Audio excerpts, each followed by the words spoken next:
everybody, and welcome back to the Smokin' Studios for yet another live episode of the Rocky Mountain Cigar Show. I've got something a little fun tonight, okay?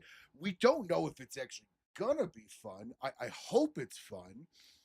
We'll find out along the process, but I'm gonna explain it to everybody a little bit before I bring everybody in. All right, so we've got three really smart guys. Well, I like to say they're really smart. We'll find out, right?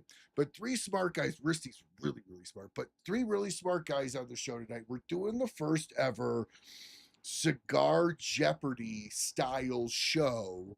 And I don't know if it's going to be a thing. I'm not really sure. I'm going to rely on you guys that are watching. Let me know in the comments if this is fun, if this is not. If it's boring, please, I'll trash it. You won't hurt my feelings. But the way I'm going to do this, if it all works out, is I'm going to have 12 episodes in a season. So essentially one per month. And it's going to switch the format of the show up a little bit, okay? So instead of doing four to five, depending on the month, solo interviews, I'm going to have one of those be a panel show, all right? And I'd like to always have, either manufacturer or somebody from the media, but there's also going to be, I think if this goes on, there's going to be opportunity to bring in like viewers that want to just play the Jeopardy portion of the show. Okay, so the Jeopardy portion of the show is going to be, right now we're going to try it at 8 minutes around. Okay, and then we're going to have the whole thing for 20 minutes. So 8 minutes around, 4 minutes for Final Jeopardy. And then we'll just go into shooting the shit and doing just like the regular show with the panel and the three of us. So let's kind of see how it works out. So the board is just going to show player 1, 2, 3. You're going to see, hold on. All the players will be lined up on this side of the board. And then come on. Use my finger the right way. I can't do it. Here, shit. Okay, there we go. 1, 2, and then 3. And no, I'm not trying to flex. The board itself does all the calculations. So you don't have to worry about it. The one thing I will ask the audience on is if you guys could help me, if there's a tiebreaker for the hand. So I think we're going to do like raising of the hand first, or because I don't really have a buzzer. And if the thing kicks off, I'll send a buzzer out to everybody that's going to be on the show, and then they'll just send the buzzer to the next person. Maybe we could do it that way. I don't know. I haven't fully figured it out yet, but still a working idea. So let's go ahead and bring everybody in the show here. Let me turn them on, because last time Kevin was on, he was talking when I was trying to do the start of my show, and Kevin fucking me up. So I had to mute. I thought about it. So here they are. Hi guys, how you doing? Kevin, Riste, and Ish. How y'all doing tonight? I'm doing good. How are you? Good. So were you guys able to hear me in the beginning or no? Yeah, you were. Okay, I just wasn't sure. That just muted me. Okay, you had me at the gun show. Yeah, I was trying to figure out. I wasn't trying to. I was just like trying to do something. I couldn't figure out how to get it. Okay. Anyways, you were flexing, my friend. You were flexing. Yeah, right. I am working out a lot. I mean, my gosh, it is getting. But anyways, so thank you all very much for jumping on the show tonight and being part of the first ever Jeopardy thing. So we're going to go ahead and kind of dive right into this and kick off the show here with a What Are We Smoking Tonight segment. And Kevin, we'll start it off with you. Sponsored by Ted Garden Tobacco and Trust. So I'm finishing up a Rice's Cubana C5 Black, but on deck I got a JSK Toothpick 2.0, fantastic cigar. And from Ish, I got the Area 51 Alien from BAMF Cigars. So that's my next one on deck as well. Let's go to Ish. What are you smoking, brother? Right now I have a vintage 2028 Winston. After that, I will have Oregon. It's a cigar I made for a club obviously in Greece that has Greek tobacco and Italian tobacco, Spanish tobacco, and it's only for the factory reserve. So that will be what I'm gonna be live in 2 minutes. Fantastic. What about you, Riste? I'm smoking a Red Knight, and then I have a Connie Toothpick after it. Nice, nice. And tonight I am smoking the new Tapa. Am I saying this correct, Kev? Tapa Negra, Tapa Negra, yeah. which is the new Tapa Negra. release from Dunbar. So, all right, let's go ahead and dive right. I'm a little nervous, guys, because I've never done something like this. Kind of putting it together. It's a little bit of a production. I hope you guys could read everything, and I guess we'll see how it all turns out. So, without further ado, oh shoot, that's not the right one. There's a bunch of settings right there. There we go. Without further ado, let's kind of dive right in here.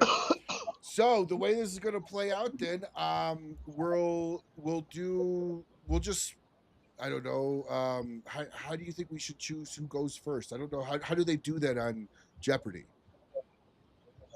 Do they just choose a random person? Yeah, as I say, who's been in the industry longest to shortest? So we'll go we'll go that way. Yeah. So okay. Ish is by far the oldest on the panel. Yeah. All right. So Ish, choose. The only thing I cannot see nothing in your screen. Blurry. Really? I cannot read anything. Yeah, nothing. I mean, and I have in the big screen, nothing. Okay, so absolutely nothing. We've got major brands. Well, if you can't read, well, you should be able to read the question. So you know what? I'm just going to start it off here with major brands for 100, just to see if everyone can read the question. Okay, ready? Right. Now we're going to do hand raises to see who goes first. Ready? Go. This Dominican brand is famous for its white label Connecticut line and was built by Arturo Fuente for cigar legends and the family behind it. This Dominican brand, okay, go ahead, Riste. I'm going to say Ashton for some reason. Ashton, you got it right. So we'll go to answer card, and that goes to Riste. All right, we've got Riste. Can you read the board? Just pick a random one, dude. We got major brands, wrapper types, cigar anatomy, countries, and lounge talk. Let's do lounge talk for 300. Lounge talk for 300. This lounge phrase means removing built-up ash from the foot of a cigar. Tap. Yep. Okay. What is ashing the cigar? So is tapping it count for you guys? Does tapping it count as an answer? Okay, yeah, I was gonna say, I'm like, well, that seems too easy. I'm like, well, he I was trying to think. I'm like, that was a $300 question. I know. I thought it would be something more. I'm like, am I not hip to the lingo? Is there something else? AI developed the questions. So okay. I can't take credit for anything. Did you say you're talking to like 4-year-olds or something? Right? Yeah. It's called yeeting the ash. Yeet. I told it to get progressively harder. So, okay. Riste, what do you want now? Major brands, wrapper types, cigar anatomy, countries, or lounge talk? Countries for 100. Countries for 100. Santiago is a major cigar region in this Caribbean Kevin. Dominican Republic. There you go. All right, Kevin. Major brands, wrapper types, cigar anatomy, country, lounge talk. Let's go lounge talk for 500, Alex. Ooh. All right, let me straight to the jug. This stop timer. Okay, start. All right, so let's see. What'd you say? Lounge talk for what? 500. Lounge talk for 500. This phrase means smoking a cigar all the way on Kevin. Nubbing the cigar. There you go. Nubbing the cigar. Kevin coming in strong. Kevin was nervous, Riste. I gotta say, he was salty when I called you. He's like, you called Riste? You called Riste? More interested in my tobacco, you know what I'm saying? Well, that's so that's the thing. That's it. I got to keep those guys away from the tobacco talk because that's where they're gonna dominate. So the next round should be, when I looked at the questions, harder. But what I'm going to do on the next one is for Double Jeopardy, each one of the people that are going to be on the show gives a category, and then AI chooses the other two. And that way it'll make it a little different. It just, we didn't have the time for this one. So, Kevin, what do you want? Lounge talk for 400, Alex. This descriptive word is often used for a cigar that delivers black pepper or red pepper sensation on the palate. Risty, Spicy retro. what is spicy? What is spicy? So no one got that one. Back to board. And I said spicy retro, no? Oh, you said spicy retro? I thought you said retro. I'm sorry. Spicy retro. Oh, yes, then you got that. Okay, so we'll give that one to you. All right. That was for 500. So you got 900. I'll remember. No, that was for No, it's for 300 or 300. Okay. So we'll don't worry about it. We'll go back. Can I do that? No, I can't. So let's see.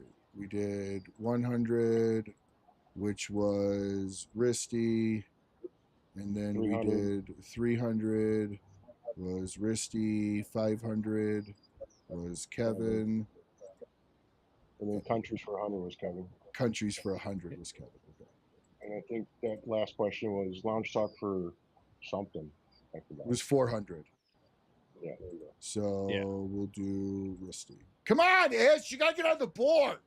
yeah. I have to look in my phone because I cannot read nothing in my computer. Absolutely nothing. It's just blurry. I can see two of them perfect, but your square, nothing. Did you try maximizing your screen-ish towards it's the biggest? I did. Yeah. It gets worse. Yeah. So I have See to what go you to did there, YouTube, Kevin. read myself. All right. I need like a 5 seconds delay. So Risty, what do you want? Let's just do Cigar Anatomy for 300 since your finger's already there. This internal leaf, these internal leaves make up the blend's core flavor, body, and combustion. Kev. Filler. Yes. Good job. Yeah, Kevin coming in strong. All right, Kevin, where you want? Cigar Anatomy for 500, Alex. Cigar Anatomy for 500. This term refers to the foot, head, ring gauge, and length taken together as the cigar's physical format. Risty? I'm gonna say circumference. I don't know. I was gonna go Vitola. Yeah, I mean, I don't know how to. Yeah. Vitola. Kevin got it right. Vitola. Well, it's the entire cigar. So you guys decide. Is that correct? No, he's correct. I mean, in the United States is correct. Vitola is the band of the cigar. That's the actual translation of Vitola. But in the United States, it would be correct. Yes. Okay, so Kevin gets it. Go ahead, Kev. Kevin coming in at 14, Risty at 8, Ish with a strong 0. Cigar Anatomy. Cigar Anatomy for 400, Alex. All right, let's do this. This closed end of a premium cigar is the part of the smoker cuts before lighting. That was, I don't know. That's gonna be. I'll give it to Risty. I think he was up. the Cap or head or cap end. So it does give alternative answers. That's cool. All right. So next up we have Risty. Go ahead, choose. Let's do wrapper types for 100.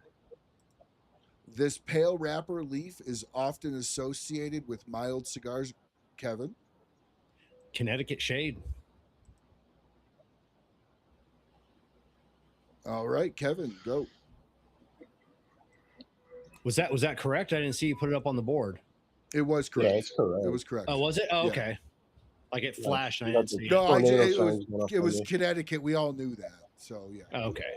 Wrapper types for 500. Wrapper types for 500. Okay. Ish. Give Ish like a split second head start here at this one. This wrapper category often means the leaf was exposed to more direct sun, producing thicker texture. Go ahead, Risty. Hero. Nope. What is sun sun-grown, grown? right. What is sun grown? Ground, yeah. Okay, back to the board. Kevin. Where we at? Let's go major brands for 500. It didn't take the 500 away from the wrapper types. No, because we did Was it- wrapper types for 100. That was Connecticut, and the wrapper type for 500 was Sungrown. Oh, because I didn't give it to didn't give it to it. Let's see. Back to question. Okay. Just don't pick it. Major brands. Major brands, Cigar Anatomy, Countries, Lounge Talk. Great call out, Riste. There's some adoption on this, but I think this is kind of fun. Yeah. There's some things I gotta do. Oh, look at Karen. Did he ask in the form of a question? So, all right. So who's up next? What do we got? We do gotta do that. You pick major brand for 500s. Kevin. Major brands for 500. Responses in question form, just like the real Jeopardy. Yeah. This luxury brand, founded by Max Casanova and Nelson Alfonso, is known for the Bahique and other highly stylized releases. I know who this. I know what it is, but I just don't know on the tip of my tongue. Go ahead, Kev. Cohiba? Let's see. Atabay. Atabay. Atabay. What Yeah. is Atabay? All right. The Bahique got me. It's known for the Bahique, you know. So that's what I thought it was Atabay. I was like Atabay, but I'm like Bahique. That was Nelson Alfonso Atabay. Well, that was actually a tough one. All right, so we're going back to the board here. We're moving on to Double Jeopardy because we got 8 minutes. And let's see here. Let me set my timer for another 8 minutes. All right, moving on to Double Jeopardy here. We're starting off with Kevin at 1,500, Riste at 12, Ish at 0 still. But Ish is having a hard time reading the screen, so I'm sorry about that, Ish. I just cannot read anything. That's okay. You just get the eye candy. How about we answer when the question is done so Ish has a chance? Yeah, okay. So answer when I get done reading the question. Fantastic. All right. Kevin, start us off. Accessories for 1,000. Kingdom accessories. This travel-focused hard case protects cigars from crushing while away from the humidor. Riste? It's for everyone? Oh, Travel humidor. cigar travel Cali. case. There we go. Yep. Yeah, that was a dumb question and answer because it gave you the answer in the question. Yeah, I was like, Yeah. I think I'm player 2. I can't win it all, you know. Travel Yeah. hard case. Yeah. Yeah. Travel focus. See, it didn't give the answer. Yeah. The answer was travel Yeah. cigar travel case. See? All right, so give that one to Riste. Riste, go ahead. Let's go. What was that? Major brands for 800. Oh no, are these different fucking? Yes. So we've got oh, filler binder, cutting and lighting, pairings, history and culture, and accessories. pairings for a rack. What'd you say? Culture for a rack? Anyone for 1,000, I guess. Okay, we'll do history and culture for 1,000. This legal and cultural term refers to cigars rolled by hand from whole tobacco leaves rather than machine-made product. Legal cultural term. I'm gonna guess cigar. This legal and cultural term, a premium hand-rolled cigar. I don't know. I'm not going to hit reveal. You guys could all answer it. You guys want to throw out an answer? So Kevin said cigar. Riste? I'm gonna say hand-rolled cigar. I mean, a lot of the legal Ish. term. I think Ish should get Ish. Handmade or hand-rolled? Hand-rolled cigar, yeah. Yeah, So- so that premium hand-rolled cigar. So who said handmade or hand-rolled? Because Kevin just said cigar. Are we going to I let said cigar go? just cigar. No. To be fair, Kevin said both. Oh, he did. Okay, I missed that. Yeah. I expand on like cigar. I don't know, premium Yeah, I hand-rolled. was kind of confused. I'm like, what's going on? Yeah. Like I said, AI came up with the questions. We'll kind of do the questions a little bit differently next time. Go ahead, Kev. All right. Cutting and lighting for 1,000. This flame type is favored outdoors because it's more wind resistant and delivers Riste? Butane torch. Butane torch. Wait, what's for Kevin? That was not just for Kevin? Let's do No, these something are in the open for middle. everyone. Something in the middle. The third one. The middle one. Do pairings for This one 600. too? Pairings go, for six. pairings. Okay, okay, Ish. I'm gonna read the question, and you just raise your hand if you know it. No one's answering the question until I read it. Okay. Port and some sweeter rums can complement cigars because this element can offset spice and strength. Riste. Sugar. Sweetness. Are we gonna have it? Sweetness, sugar. Yes. Is that Yeah, pass? yeah. Cool. Yeah, it passes. Yeah. All right. Let's see. Ish might be here more for eye candy, but it's beautiful eye candy. So next up, Filler and binder, I guess, for 600. Look, in now I have the question. Oh, the Max Casanova and Nelson is coming now in YouTube. yeah, there's a That's the delay. delay. There's a in blending. Okay, I Ish. can Here's read. here's the question. Here's the question, Ish. In blending language, this priming from the upper part of the plant usually contributes more strength than lower primings. Riste. That's true. Yeah. Yeah. You got to raise your hand, Ish. Why would I this? I say that's true. And it's ligero. That's what I said. All right, Riste, go ahead. Just pick one. I don't care. Let's do accessories. Cigar accessories for 400.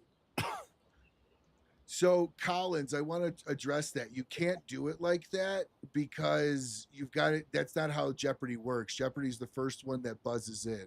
We just don't have buzzers. I have a question. Yes. You asking right now to him? No, He everyone. has to answer. Everyone.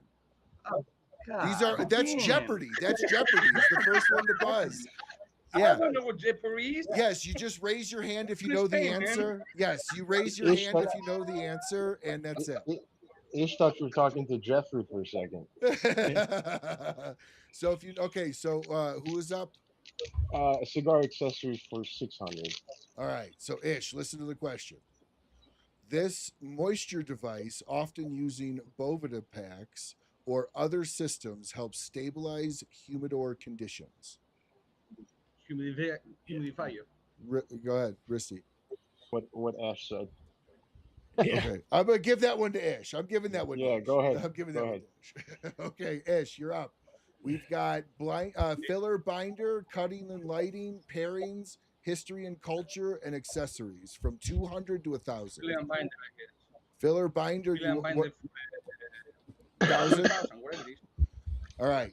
This middle priming often balances aroma and combustibility between Ligero and Shit. Volato. Yeah. Yeah, go ahead. That would Riste. be Isu. Seco. Ooh, oh, hold on. Viso or Seiko? Let's see. Seiko. Oh, Ish. He got it. He got it. All right. Now we've got. Go ahead, Riste. Let's knock off a $200 one. Anyone, don't matter. All right. Let's do history and culture for 200. Indigenous peoples in the Caribbean are widely credited with early tobacco smoking traditions before European contact. Is that a yes? That's a yes. Yeah. Is that just a You're yes? That's the answer. Name of the country. Yeah, well, I'm gonna.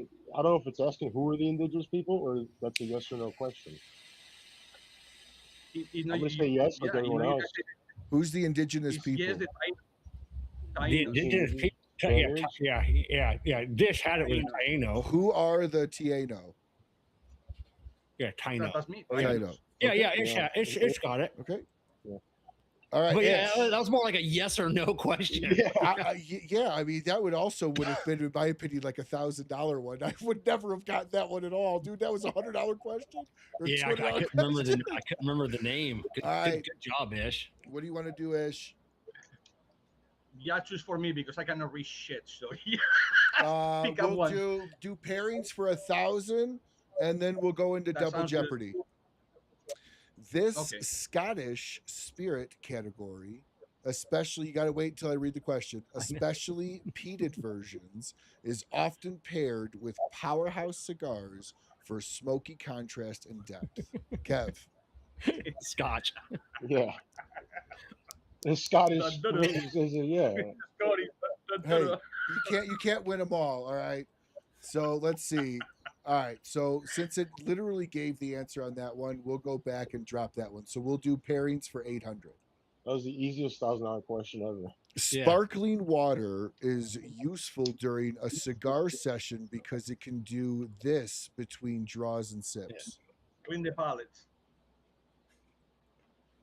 Cleanse the palates. All right, we'll give that one to Ish. All right, now we go into double jeopardy. So the board. What that means? What that means? So Double you jeopardy. guys got. So yes. So we got 2,500 for Kevin, 5,400 for Riste, 1,600 for Ish. So now Ish, we come into the final question, and I actually did look at this one, and this one's actually hard.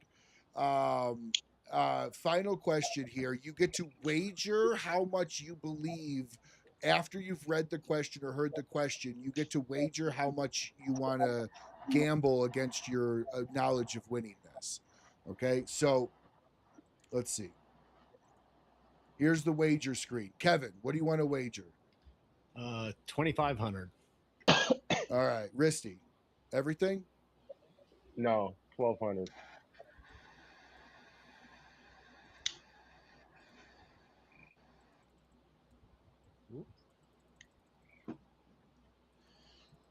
Okay, you're gonna do 1,350. Ish, what do you want? You got If he 1,600 loses by to like wager. 100, he's gonna be pissed. Like the math and math, bro. What? Doesn't matter to me. You choose. Doesn't We'll matter. go. for We'll everything, we'll, we'll go full in, Ish, because that's your winning gamble there. So we lock each Go for wager in. This part of it's pretty cool. It does the lock in, and then here's the final clue. So how are we gonna do this? I mean, it was. I mean, do we have to write this down, or No, I mean, we're it's just gonna doesn't- have each person go through and answer. Remember, if you Yeah. if you win, you get your money. So there's no Yeah. who gets this first. Okay. This is just who gets the answer first, or just who gets the All answer right. in general. All right.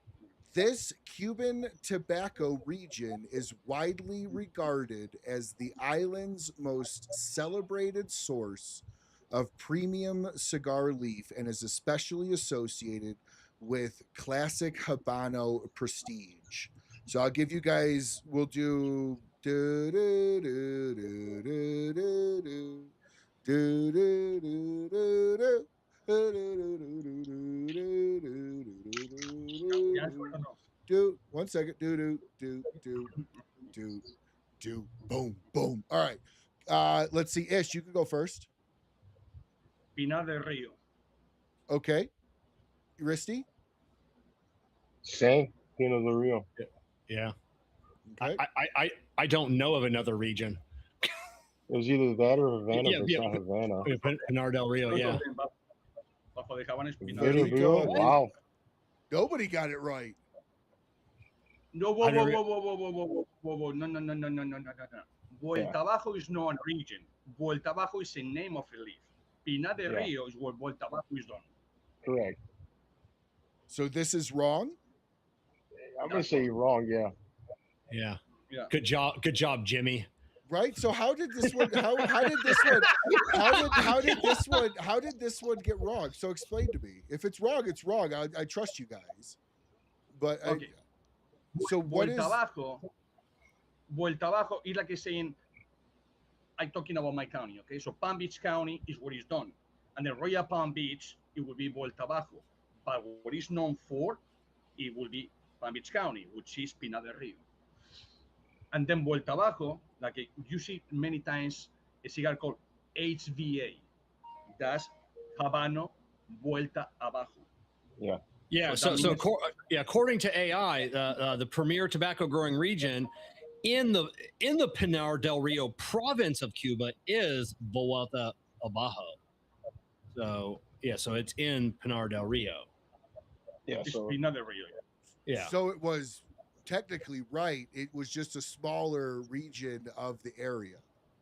It was Correct. more pinpointed.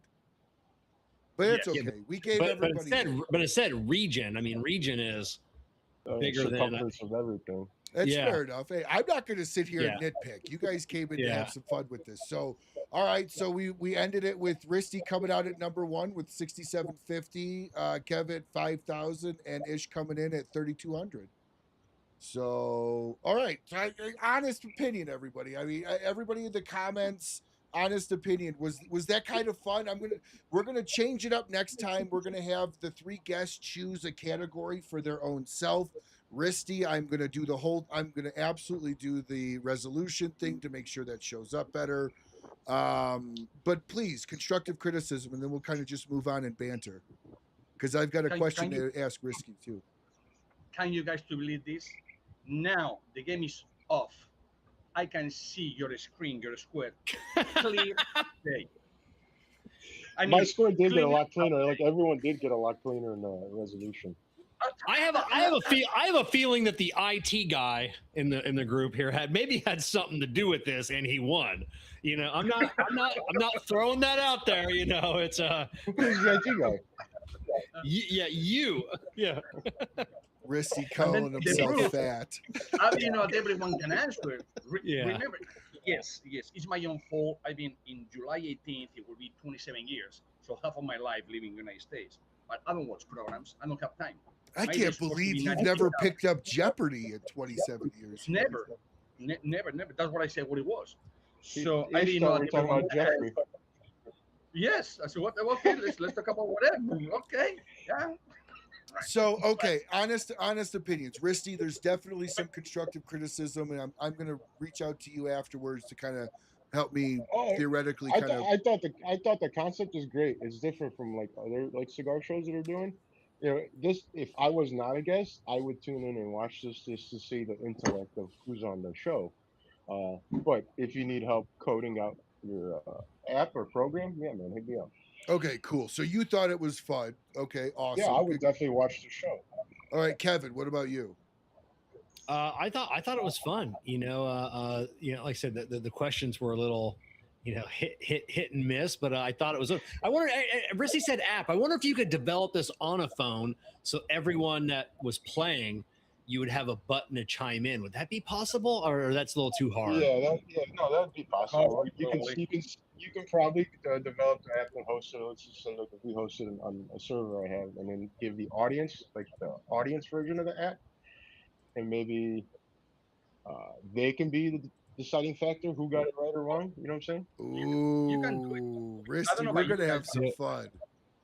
No, over here you go to different bars, like, I don't know, Wins, Hot Wins, or Wins Hot, or what it is called, and they have the little trivia things, and everyone at the bar can participate to each other, and it's a big screen, and people go with it.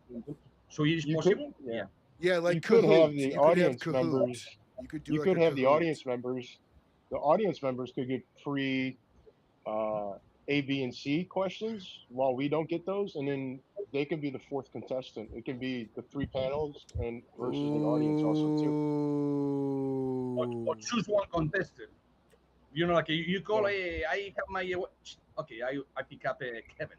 I pick up whatever it is. You know. No, I like that, Riste. We're definitely gonna talk, because I think this is fun, just as like in general structure. Like you can almost apply this to kind of just any other part of a board game. But what I did realize, Riste, is I had to create this as an HTML because PowerPoint can't do this. PowerPoint can't level in the links to clicking and stuff like that the way the HTML can. I can turn this into a basic, like a basic, like how you do with the HTML, and just turn it into yeah, I mean, it's very doable. It's probably like, for me, it'd probably be like 10-15 minutes of like minimal work for me, but it's very doable. All right, Riste, I'm calling you. We're talking. All right, enough about Jeopardy. I'm glad you guys enjoyed it. Thank you very much for following down my stupid little rabbit hole. When I said something to Kevin, he was like, "Dude, that sounds like a great idea." So, so I think it was fun. Looks like the audience had a great time with it. The people watching it had a great time. Yes, Carl, that is a great suggestion. I will double check that every guest has seen Jeopardy before. I'm sorry, Ish. I just took that as like you've been here for so long, you know what Jeopardy is. You know the funny thing? You ask a question, and either Rusty or Kevin, so and say, yeah, he's right. Well, I knew the answer, but I thought when you say Kevin, say for $500, Rusty for 1,000, I thought it was just them playing. So I did like okay, like the first question, I was dumb enough to say Davido. When you say white label and Dominican Republic, and I couldn't read nothing, and then you say, oh, I say, oh shit, you say Arturo Fuente. Well, that's Aston, but that was a mistake. But it's a fun game. I love it. Good, awesome. So now I want to move on because now that I got Riste here and Ish, which I'd like to consider both of you brutally, without a care in your fucking mind, honest about everything that you guys say. Okay. And so I was actually really, really happy when I got it, which is why I put Kevin right in the middle. Because I'm really curious, Riste, to get you haven't been on a show since the whole FDA thing came out, but you were incredibly vocal about FDA and how the cigar industry essentially gave up or dropped the ball on that. So I wanted to give you an opportunity to kind of talk about that, because I agree with you, by the way, but I think also Ish does, and I'm curious to hear what both of you guys say about it. So go ahead, Riste. I honestly think the cigar industry gave up and compromised with the FDA, but there is an organization who, under the definition of tobacco, decided, you know what, fuck it, let's get rid of flavored cigars. But they literally just chopped off one fucking leg we stand on, and I thought that was a bullshit move. And I called out some people on it when they were so happy that the FDA made a decision. In my opinion, those guys were the ones who dropped the fucking ball and just congratulated a half-ass victory. No, I completely agree with you. And Kevin and I have talked about this many times. You come I can't say who because people like to fucking sue me all the time. So I can't say who, but it's very obvious. I think we know who you're talking about. I think we know. But at the same time, like Kevin and I have talked about this numerous times on the show and back and forth, is, you know, it's the old adage, they came for the guy down the street, nobody said anything. They came for my neighbor, nobody said, I didn't say anything. They came for me and there was nobody left. I kind of feel like they're strategically picking off like kind of, you know, broken legs within the cigar world, knowing that they'll let those go. And I think it's that's more going to hurt. How I look at it is the gated community in the cigar industry stick together and, hey, go get the fucking guy at the end of the block who's by himself, and we won't ask for his opinion, even though he's probably right, but we're going to protect ourselves over here and let them think off. Yeah, and that's scary. If I can give you an opinion in that in flavor cigars, I tell you why. Government want just money, so they will never read cigars or alcohol. Okay, think about it. The three incomes in any country is pharmaceuticals, alcohol, and tobacco. That's the main money entry, no matter what. Okay, so what happened? Years back, it became the vapes. The vapes, they are flavor. So, or you find against the vapes that give you $2 billion a month, or the cigar flavors that give you 500 million a month. So what you're gonna do? Say, okay, we cannot have both. So let's have the premium tobacco as it is and put the flavors with these guys. And that's what they did. Simple as that. They will never say it, but that's what they did. I agree with Ash, but the biggest person who's celebrating the fucking win, 80% of his profit in the cigar industry comes from flavored cigars. Absolutely, it is. Absolutely, you know what I'm saying? So it's just like, what are you celebrating? Like, you just, it's bullshit. The FDA put in fees for us. I said this years ago. We are the only industry who is being regulated to pay ourselves to get kicked out of our own fucking industry. The FDA took our money and regulated us, and people were celebrating that. And we took out what are the top 5 selling cigars in the world? First 4 are flavored cigars. Yeah. So. Yeah, you know, you're right. People keep saying, I keep hearing it like, oh, you know, like the flavored or non-traditionals, like what we like to call them now. It's like the homeless and unhoused. You know, it's the same thing. You know, like, oh, it's not that big. It's not that big of a part anymore. You know, and I always point to look at Jeff Borshwitz, Corona cigar. Every year he released his list of the top One selling of the cigars. best lists in the industry. That's it. You know, I Well, mean, because it's an you- honest list. There's That's no, it. You know, there's no he tells you, favoritism. he tells you, goes, this is what made me the most money, and it's always acid Cuba, acid Blondie, you know, and it's always bam, bam, right there, you know, and I'm like, look at that. Yeah. I can tell you something, and I can put in the screen if you want me to share. It's funny. I make cigars for 131 companies. We make hundreds of thousands of cigars a month. Number one cigar that we make is flavor cigars. That's why I have different factories. So the premium, it doesn't have, you know, the smell on this or this. And people going against, include 3 people that I know that they work for the FDA, okay, that they against that and they approve that and whatever. You go over here to BAMF Cigars and guess the names. Those guys buying infused cigars, flavor cigars, that's it. So you must to be arrogant and hypocrite to say that you want to ban these by you buying them. So it's number one cigar selling the world is flavor cigars. It's as hypocritical as JFK getting 2 pallets of Cuban cigars. I don't know if it was 2 pallets, but And then signing the and fucking then bill. signing the thing. Like it's legitimately kind of like that. Yeah, what's hypocritical, and I think Ryan, I mentioned on your last show, and I've mentioned it a dozen times on my show. Riste gets the shit kicked out of him for Bananas Fosters, but Yes. and like I said, I love Tom Lazuka and Asylum Cigar. Tom's my boy. He brings Banana Split to PCA 2 years ago, and the industry lost their fucking minds. Well, this guy's a fucking genius, you know. And I love Tom. I'm not throwing Tom, but it's like Riste gets shit on for Banana Fosters, but I had a rule. But Asylum, that's the greatest thing. Why didn't anybody think of that? Somebody did. Yeah. So like, listen, like if you go to my website and you click on my patent, and my patent, so I cited Philip Morris and others in my patent. So it's a legit patent. I own it for the next 17 fucking years or 16 years because I'm going to pay the maintenance fees on it next month. But look who cited me. So there are multiple billion-dollar companies that cited my patent, validating my patent, because I own the method and apparatus of enhancing cigars. One of the enhancements is flavored cigars.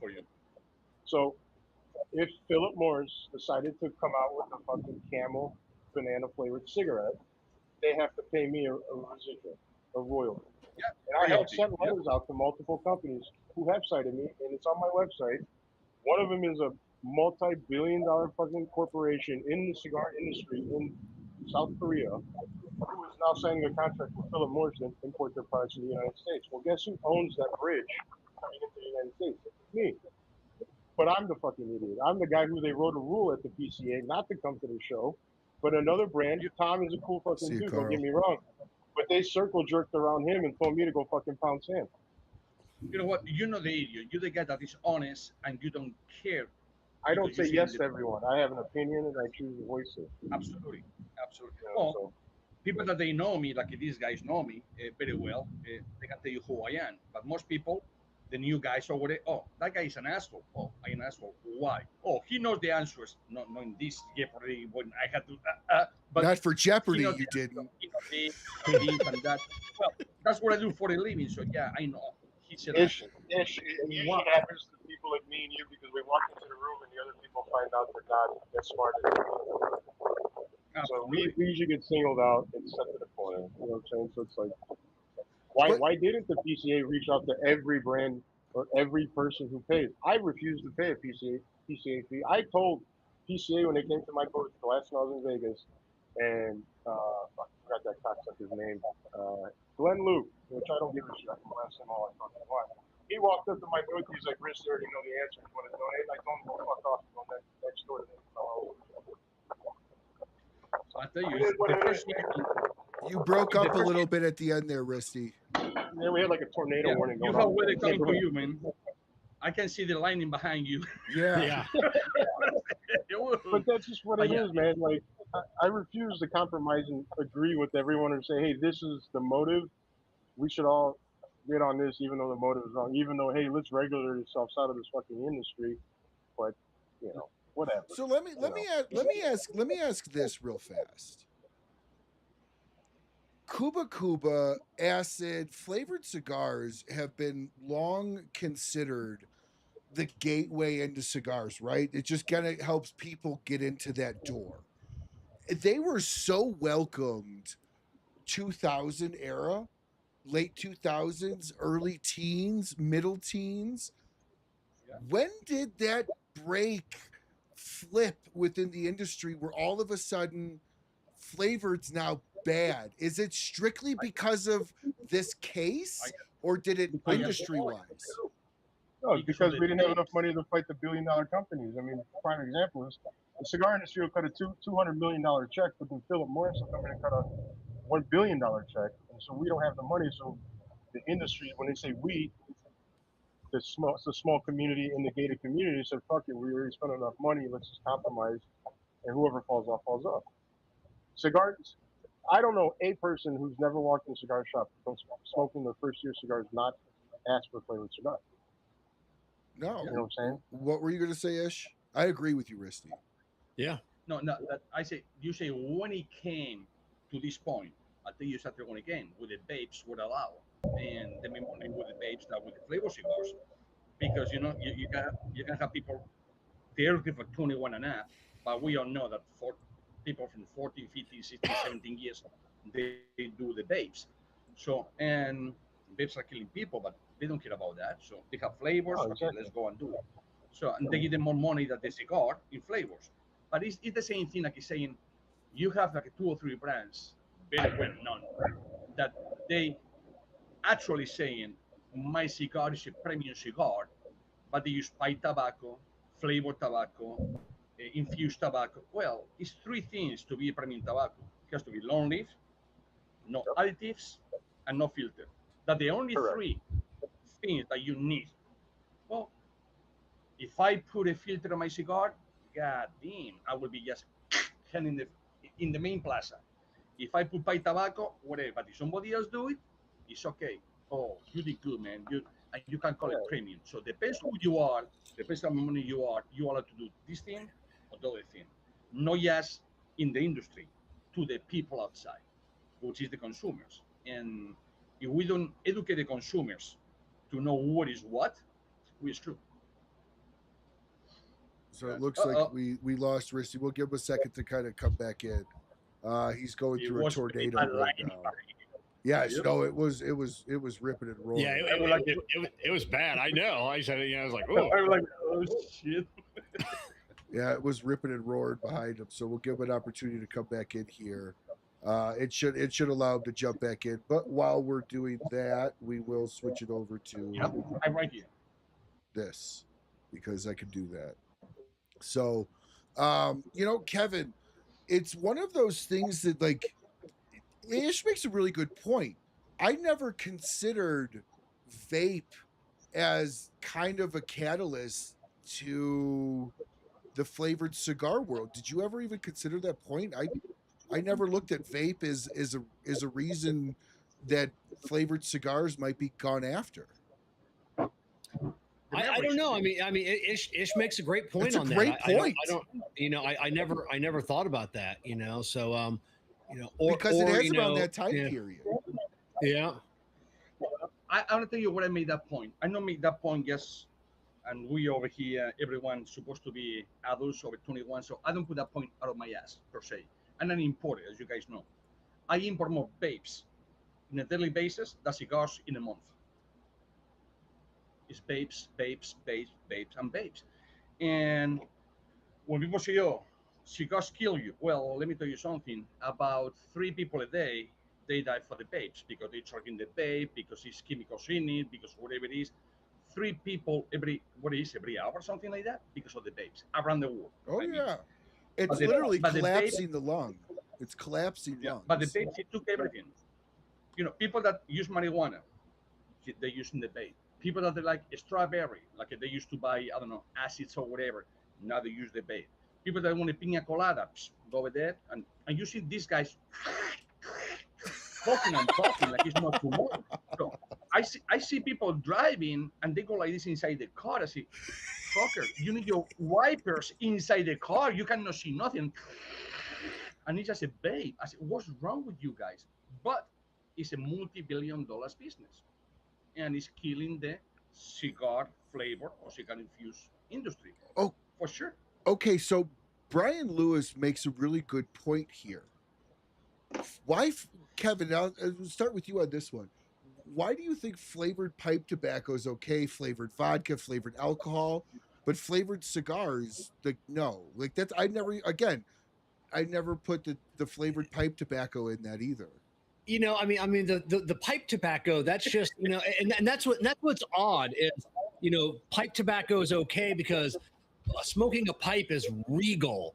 You almost know that someone's not inhaling the pipe when they're sitting there puffing on a pipe, but you put that pipe tobacco in a cigar, and once you put something in a form like this, it automatically gets lumped in with a cigarette.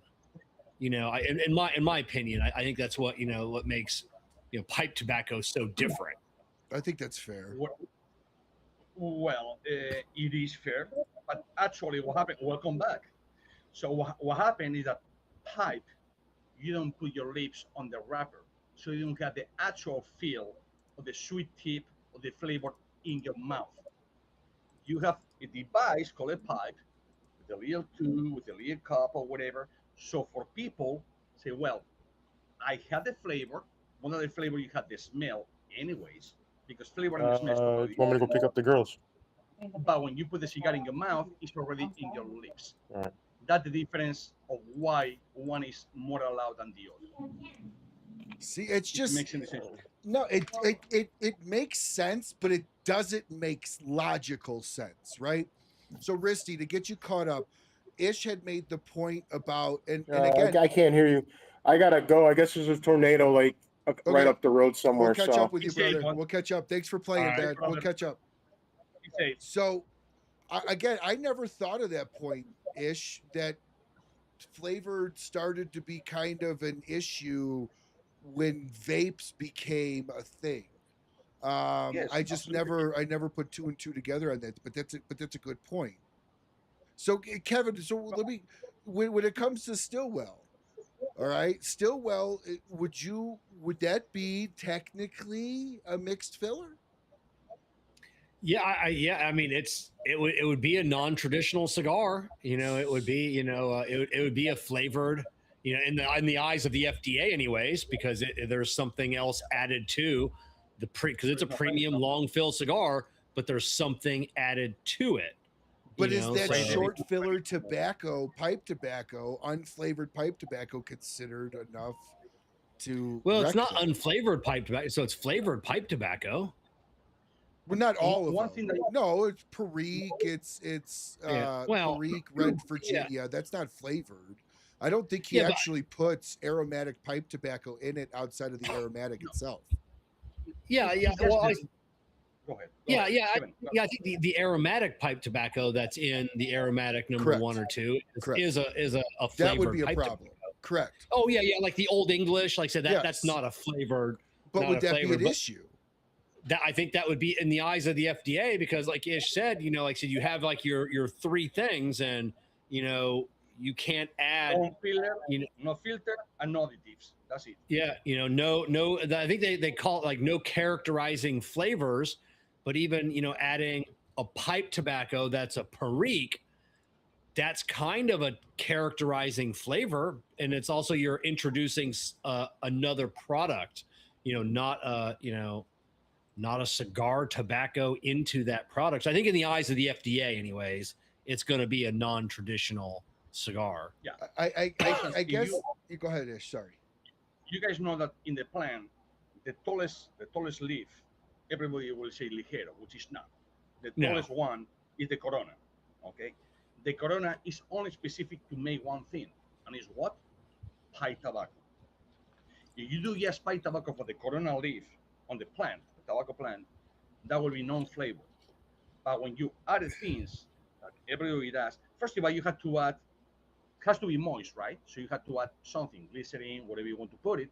So now you are in something. So that's not premium tobacco. That's what is called pipe tobacco.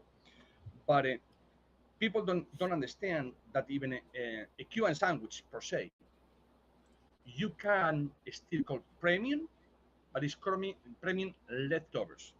Because people say, oh, to be a premium tobacco, not people, FDA, it has to be a long leaf. Well, you saw me bunch. I bunch it. What I do? I crop the top. I put it where I need. I crop the bottom. I put it where I need. It's still coming from the long leaf, but I crop it. So you open the cigar. You want to see things like this and things like this, but something like this. That's still a premium tobacco because it was from the same thing. It's not like I crop it, put it in the box, and then I use that box for another cigar. If it's from the same leaf, it's still premium tobacco. If it's not from the same leaf, it is not premium tobacco. So you got. Go ahead. Well, I was gonna say, Ish, you do make flavored cigars for other people. So Absolutely, yes. I'm curious about this, as a manufacturer to somebody that wants to make a premium flavored cigar, what is your discussion now with them around like either the risk, or do you tell them we shouldn't do it? Like, how do you handle that? Is that you cannot call premium flavor tobacco anymore. You can say it's a flavor tobacco done with premium. So it's a flavor cigar done with premium tobacco. That's the right thing to say. You cannot say it's a premium tobacco anymore or a premium cigar because you alterate the product. For instance, and I hate to put people, and names, but one company in Nicaragua, they very well known to be good farmers, and they do, they put potato peels, they put strawberries, they put banana leaves, whatever into the soil. Well, that thing you're already manipulating the soil. So, and that factory or those farmers, they still saying it's a premium tobacco. According to the FDA, it's not, because you manipulate every single thing. The manipulation, it comes from the soil, then it goes to the hand. People that they go and pick up a cigar, and I finished mine, but I pick up another one. They pick up a cigar and put a little, shoe polish or whatever to make all even. That's manipulation. That's not premium tobacco no more. And we know that about. You're talking about painting the cigar. Yeah. When you paint the cigar, which is 90% of the people painted so it looks nice to the public. That's not a premium cigar. I don't care how you call it. But when you pick up a flavor changing additive that the FDA would outlaw? Like, does the FDA? I didn't read it enough, but does it actually go down to the soil aspect of it? It can go to the soil as well. Yes. Wow, I didn't realize they would do that. No manipulation of the leaves, but where the leaves comes from the soil. But I figured it was manipulation of the leaf after it was picked, dried, cured, that type of thing. Yes, that's the correct definition. But you manipulate the soil, you're just doing a loophole to manipulate the leaf. If it makes any sense. No, it does. Know what I mean? So you manipulate already the soil. So yeah, it's still a premium cigar, a premium whatever, come from the soil, but the soil was manipulated. So you only can manipulate with fertilizers, and that's it. That's it, because you need fertilizers, some chemicals. People like it or not, you have to put chemicals because you have whitefly, you have another insects eating the plants. So you need to put something. Same thing with apples, orange, bananas, correct. Everything that works. So, but when you put purposely, you're doing this purposely on the land, you just manipulate the whole land. It's like when people go to say, oh, Nicaraguan is super pepper, and it's because the rotation between cigar clouds, or you want to go cigar plants to the next harvest. Remember, it used to be one harvest a year. It took 9 months to do it. Wow. For about 10 years ago, now only takes 6 months to do a harvest, because we are not warming, the whatever weather. Sure. Things. So it's actually it's a true statement. I had 2 harvests a year, like everyone else. But back in 2000, it was only 1 harvest a year because it took 2 months to harvest the plant. So when you do that and you put it, to dry, then you go to fermentation, then you go to whatever it is, blah, blah, blah, blah, until it goes to bells, it's one thing. But you manipulate the soil or the yard, Now it's no premium cigar no more. Okay, so people say Nicaragua, it's spicy. Well, and people think it's because they put tobacco, pepper, tobacco, pepper. It's not. It's not pepper. No, they Pepper do. They in do. They do. but they do, but it's not pepper in the cigar. First of all, it's not pepper. It's salt. It's volcanic soil. So when you taste in the cigar, in your mind might trigger a pepper. It's not pepper. It's salty. How many people you put a little too much salt and say, "Oh, this steak is salty"? Well, I didn't put any. Excuse me. It's spicy. I didn't put any spicy. It's salty. Most of human beings, you can confuse between salty and pepper, like a sweet and chocolate. Oh, everything coming from Dominican Republic is like a chocolate, like a cotton candy, because they do tobacco, chocolate, tobacco. Are you retail? Sorry, guys, it's not an insult. It's just how it talks. Thank you, Are you Brian. fucking retarded? It's not. It's just how the soil is. Depends where you are. You up here or you down here. It can be the same farm. This guy has more sun. This guy has more water. Why? Because when it rains, it goes over here, but it runs. It runs down. So then, So how is the FDA gonna? They're gonna you know police this via flavored cigar profiles. They're not gonna necessarily. It doesn't sound like they're gonna police this based on what they're doing in the soil as of yet. I think maybe they would. Kevin, agree with me or not, but I think they probably would do soil if it was here in the U.S. 100%. Yeah, I don't think they're going to police anything for the next 3 years that Trump's in office. Anyways, they're not gonna care. We get a Democrat in, and we may see this shit start all over again. But I don't think they give two shits right now. They got a definition, and now they're deciding whether they start this whole process over again. We go all the way back to 2018, whatever it was. Square one, and with it's the just definition. square one. 2017. 2017. So I think the states are doing the job for the FDA right now when Which it is comes awful. which is coming to banning the I wanted to talk about that next. the flavored cigars, and I can't help but think that there's someone in the FDA pushing these states to do that. Like, hey, we can't do that. I don't know.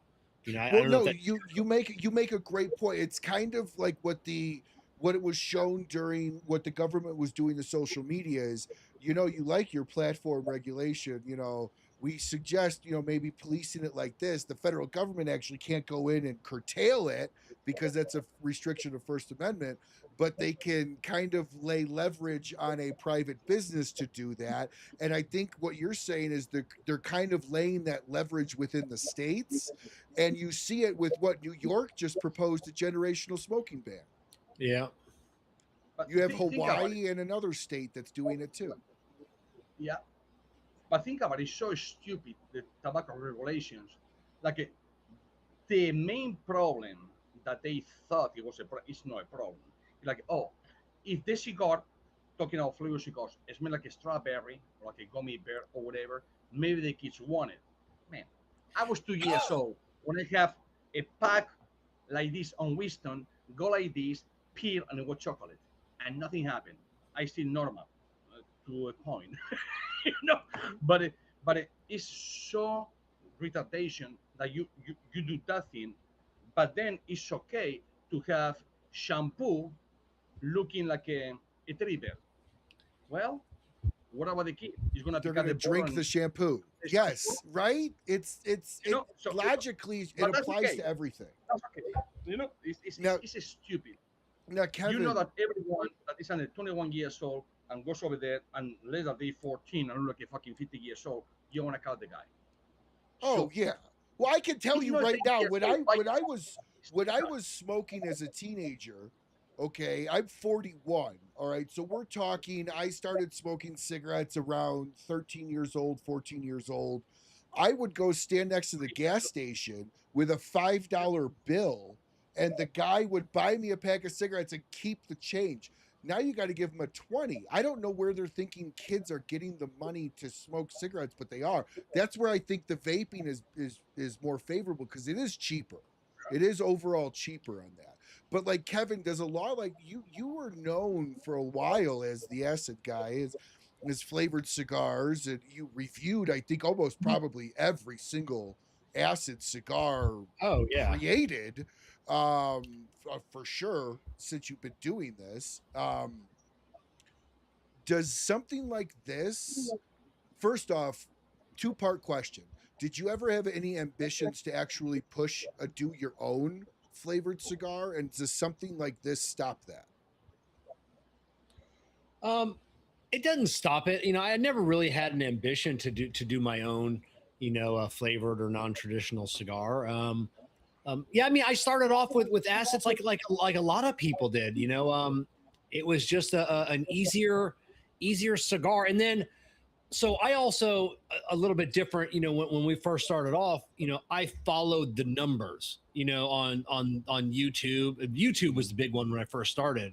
You do a review on a Opus X, and you get 100 people that watch it, but you review the Acid Beach that you can only get at Corona Cigar in Tampa, 800 people watched it. I'm like, oh, so you follow the trail of watchers, So even the trends favored flavored reviews. Oh yeah. So yeah, you can go back to, I mean, unfortunately all those videos are gone, from thank you YouTube. Yeah, But right. so people were interested. They were, more people 10 to 1, in most situations were looking for flavored cigar reviews versus premium cigar reviews. And maybe because premium cigar reviews are boring, so you also got to have nuance profile in your palate to get a lot of those flavor profiles versus one of the things like Ish brought up a little bit ago. One of the reasons why I stopped doing reviews outside of YouTube just fucking us all over. It's one of the reasons why Kevin stopped doing reviews too, or at least a portion of it. Is people would always come up to me, I didn't get this, or I didn't get that, I didn't get leather, I didn't get this, and I would look at them and go, it doesn't matter, did you like the cigar? Well, yeah, but I want to taste it. So then my next question is how often do you smoke? Oh, I smoke a couple cigars a year. You'll never taste the nuanced profile structures. You won't. That's like me trying to go to Ish with a bottle of barefoot wine and being like, here, how great is this over your bottle of Spanish? To me, it's barefootness in a good, right? Me, a bottle of red barefoot and a bottle of great Spanish wine probably is relatively the same in my palate. I don't drink wine. So like for me, it was always like, just, did you like the cigar? If you didn't, that's fine. But if you did, who cares what anybody else says about it? Exactly, and that's why when I read Half Wheel, or I get the email from Half Wheel every day. It's like Virgin 7 seal blubber. But I scroll all the way down to the very bottom. I see what the score was, and I see what the synopsis of the review was. Did they have construction issues? And that was it. I don't care about everything else above that. I don't care about the first third, second third, final third. I want to see what the score is, and I want to see where the issues were, in that cigar. Did he have construction issues? Did he not? And that's like, I agree. That's what, because I know whatever any reviewer, whether it's Brooks or Charlie or anybody from Half Wheel, any reviewer, I'm not going to get any of that. I'm not going to say, really like, oh, Coop, he got this strong chocolate bar in that first third, and it's just like, oh, I got to go out and find that. I really like chocolate. I'm like, well, I know I'm probably not going to get that, because we have different palates, so, I just want to see the construction issues. Did it burn cleanly, not tunnel, all of that? Did Coop give it a good score, and it was a buy the box or fiver? I'm like, okay, I'll go and buy it then. I'll give that shot or cigar a shot. I'm not buying it because of the notes. Correct. In my opinion, a cigar is like a good steak. People say they need, wrong word, transitions. It's change of flavor. Transition is from your bathroom to your bedroom. You have carpet and you have tile, and you put over there. That's a threshold. That's transitions. It's change of flavors, first of all. But if you eat a steak and it's consistent, good. But you go to the little sizes, it's a little more burn. I like the burn part. I like this a little more pink. I like this is almost raw. The And gristle. you keep it progress and it changes the flavor in the steak. You want it or you don't. It's not like a pasta dish with shrimp. It's gonna be pasta and shrimp. It's the same thing. So the cigar is should change flavors every so often.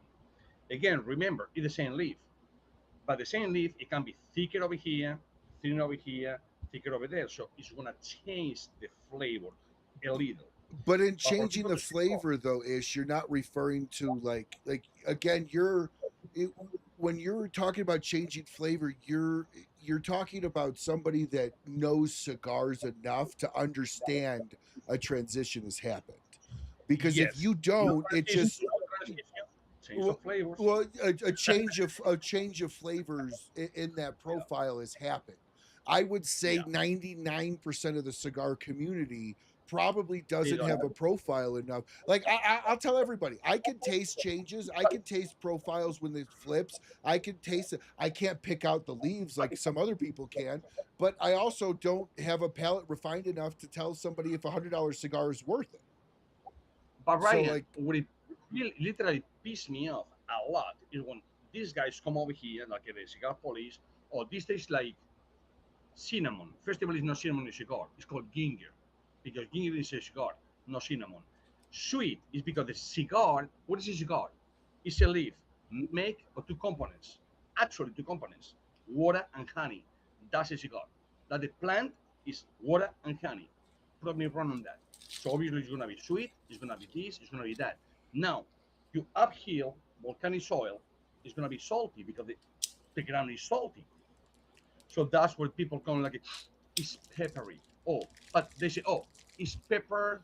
it's And it salty. has, It's pepper. It's the salty. What you're getting at is the saltiness is burning your nose. That's the pepper. That it is. That's the It's not pepper. pepper. It's I salt. I never knew that. I never knew that it was the It's salt. saltiness that was burning your nose. Yeah, it's volcanic soil. What it has is salt. It's not pepper. It's Well, I salt. knew it wasn't But then- pepper, but I didn't know the profile of itself. But then was you have doing people that. saying it's a red pepper, a black pepper, a green pepper, a yellow pepper. You know what? It's not. It's salt. Ish at the when I first started reviewing cigars, and I'd said it probably 100 times. And I said I was going to write a book called there's my cigar book was going to be called There Is No Pepper. There is no It's pepper. not That was pepper going in cigar. that was going to be. I'll tell people like I'll say red pepper spice now only because that's a term that people It's the understand. association. Yeah. That's the association. So that's what people are understanding. So that's what you kind of have to say that. But I said it all the time. There is no pepper. That was going to be the name of my cigar book. But again, Kevin, only people finds pepper when they do this. They blow. Yes. And I never put two and two together that the salt was burning your nose. It's some of it's salt saltier is than burning your others. nose.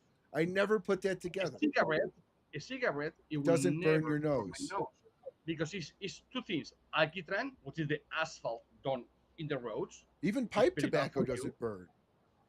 No, but cigars it will do because it's the alquitrán and the nicotine, and that's it. That's it. So you cannot find 25,000 let me call the cigar, and people have 55 different flavors, no smells, flavors in the cold draw. I say, what the hell? And this mostly comes in 2020. I say, well, with my own words, I say, what the fuck are you talking about? A cigar, it has a filler, binder, and a wrapper. Yes, the smell is way more than your palate. You only have 5, now 6. And next year it will be 7, and in 20 years it will be 20. But actually, you can taste it's only 5 things. 5 things. Yeah, salty, sweet, spicy, bitter, Umami. salty, sweet, spicy, Umami. bitter. Bitter? Isn't bitter one of them? It is, yes. And what's the other? Umami. Is it umami? No, No, here is umami. your no. I don't know. Salty, salty, sweet, bitter, umami, and what's the other one? I don't That's know. sweet. It's sweet. Sweet. It's sweet. Oh, I thought I said salty sweet. Well, you say in the same thing, but yeah. So it's so what happened is no matter what you try, it's gonna okay. People in the cigar industry are so. I'm sorry, guys, but I'm gonna tell my opinion. People in the cigar industry are so full of shit that it's not even funny. You know, when you go to a restaurant, you go and say, "Oh," you don't ask for who is the chef, who ingredients he put in your salmon or your steak. You say it's good or it's bad. Now, God forbid, this is God. Oh, who made it? Oh, it was Kevin. Nice. It was Ryan. Nice. It was East. The fucking guy with the ponytail looking like a fucking gypsy and he's an asshole. Well, try the cigars.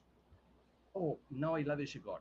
So it's so much in the cigar industry that you cannot fucking believe it. It's like I agree with you. Riste gets that same treatment, man. Like legitimately. And you're speaking of restaurant-ish.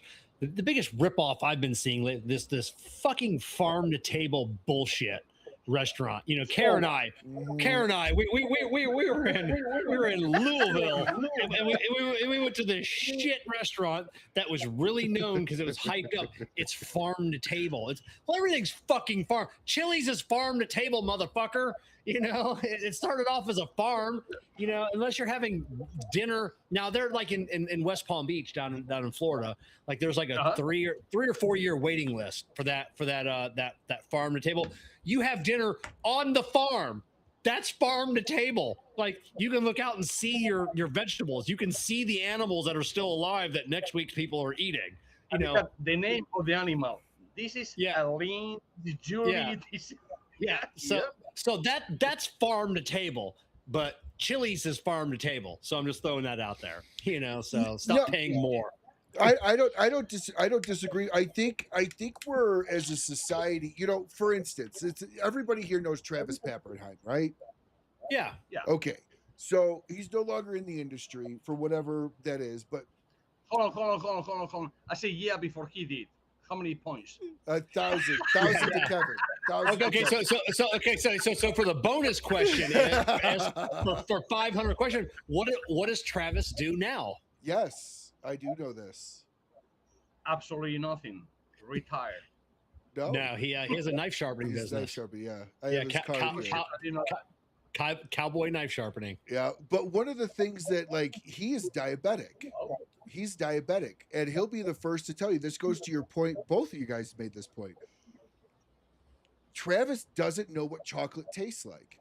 Travis hasn't eaten chocolate since he was a kid because he's diabetic. So when when he hears chocolate in a cigar, he tells people, he goes, I don't even understand what that is. I haven't even tasted chocolate since I was a kid. So, like, it's so relative, you know, to what you're used to eating, to what you flavor. You know, when you say leather, I always used to say it smells like a leather jacket, you know, type deal. Ryan. Yeah. I've been blending cigars since 2003. And like I said before, for 131 companies. Non-growing myself, which is another 3 companies, so we'll be 134. Okay. The one thing I hate is this tobacco police telling me, oh, tastes like leather. I say, you motherfucker, you licking jackets when you go to a baseball game or the gloves or whatever, because it's the only thing. Oh, it tastes like oak. Okay, so you go to the field and you pick an oak and it doesn't taste like. Remind you because of your smell. You got tons of smells coming. You have about 3 million different smells that your brain can compute. Only 5 flavors. So when people tell me, oh this cigar is salty, but it's salty from the Himalaya, is the pink one, and you know, from the north star to the south star, it has to be the blue moon, it has to be aligned, and I want the third prime over there, that cigar is going to taste like this. Get the fuck out of here. No, I agree with you. Go ahead, Kevin. I was going to say, and another thing, you know, we brought up a couple times flavor, you know, tonight, like your taste buds and everything else. just so people know, that misconception that only certain parts of your tongue can taste different flavors. Every taste bud in your tongue can taste all five. So it's not people say, oh, like the sweet is only on the tip, the sour is only on the side. I've heard that a million times in my life. The regions of your tongue, yes. Yeah, every single taste bud on your tongue can taste all five. Correct. So yeah, just throwing that out. No, you're absolutely right. And so where, Kevin, we'll start with you on this one. As a brand owner as well as media, where do you see an outcome like this with the FDA for the next 12 months and then do long term? So where do you see this for the next year? And then where do you see this long term? Ish, same question to you, but we'll start with Kevin. I'm going to go back when I got into I did an interview. God, I forget who it was with. This is going back 10 years ago, you know, and they asked me, oh, where do you see the cigar industry in 5 years with all these regulations? I go, the exact same it is today. There's going to be no difference. There's going to be no decrease in brands. Nothing is going to happen. They're not going to go after anybody. And I'm going to say that right now for the next 5 years. You know, so while or at least Trump the next, is in office, at least for the next 3 years, we're not going to see anything. There's going to be no changes, you know, other than the state level. You know, that's unpredictable. You know, as in the FDA goes, the FDA's not going to do shit. They're not coming after flavor. Let me add to the question then. So at the state level, Ish, same part to you. Do you think that not the regulation of it actually being legal from a SCOTUS challenge, but do you think that states would be successful in what's the generational tobacco bans? Not if SCOTUS won't overturn it, because of course I don't think it'll ever go to the Supreme Court. I don't think a state law is challengeable like that. You know, if a state 100% it is. If it's because the state has to follow the incorporation doctrine of the, I think it's the 13th Amendment for the incorporation doctrine, which makes the state have to follow the constitutional understanding. So SCOTUS can overturn state laws. That's how segregation happened amongst the states. I think when you're talking about segregation versus banning a product that can. But segregation wasn't federal. Segregation was state. You know, that's what I'm getting. You know, I don't know. I think the states have the right to, you know, for whatever their belief. You know, well, I don't think they have the right to tell us what we can drink, what we can smoke, what we can do. You know, but at the state level, you know, if they're, you know, creating laws for their constituents, if you don't like those laws, vote those people out and have them overturned. But I don't know. You know, I don't think it'll go. You know, go to the Supreme Court. You know, I hope it does.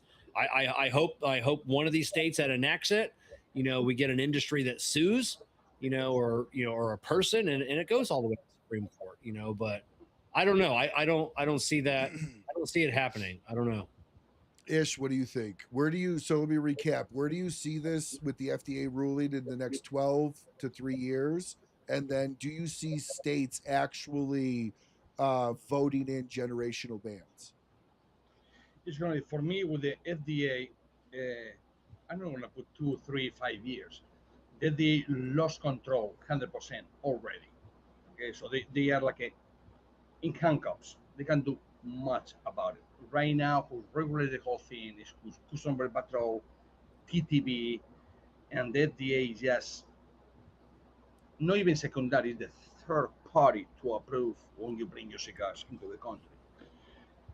I believe that they fought too much to make a point that they couldn't.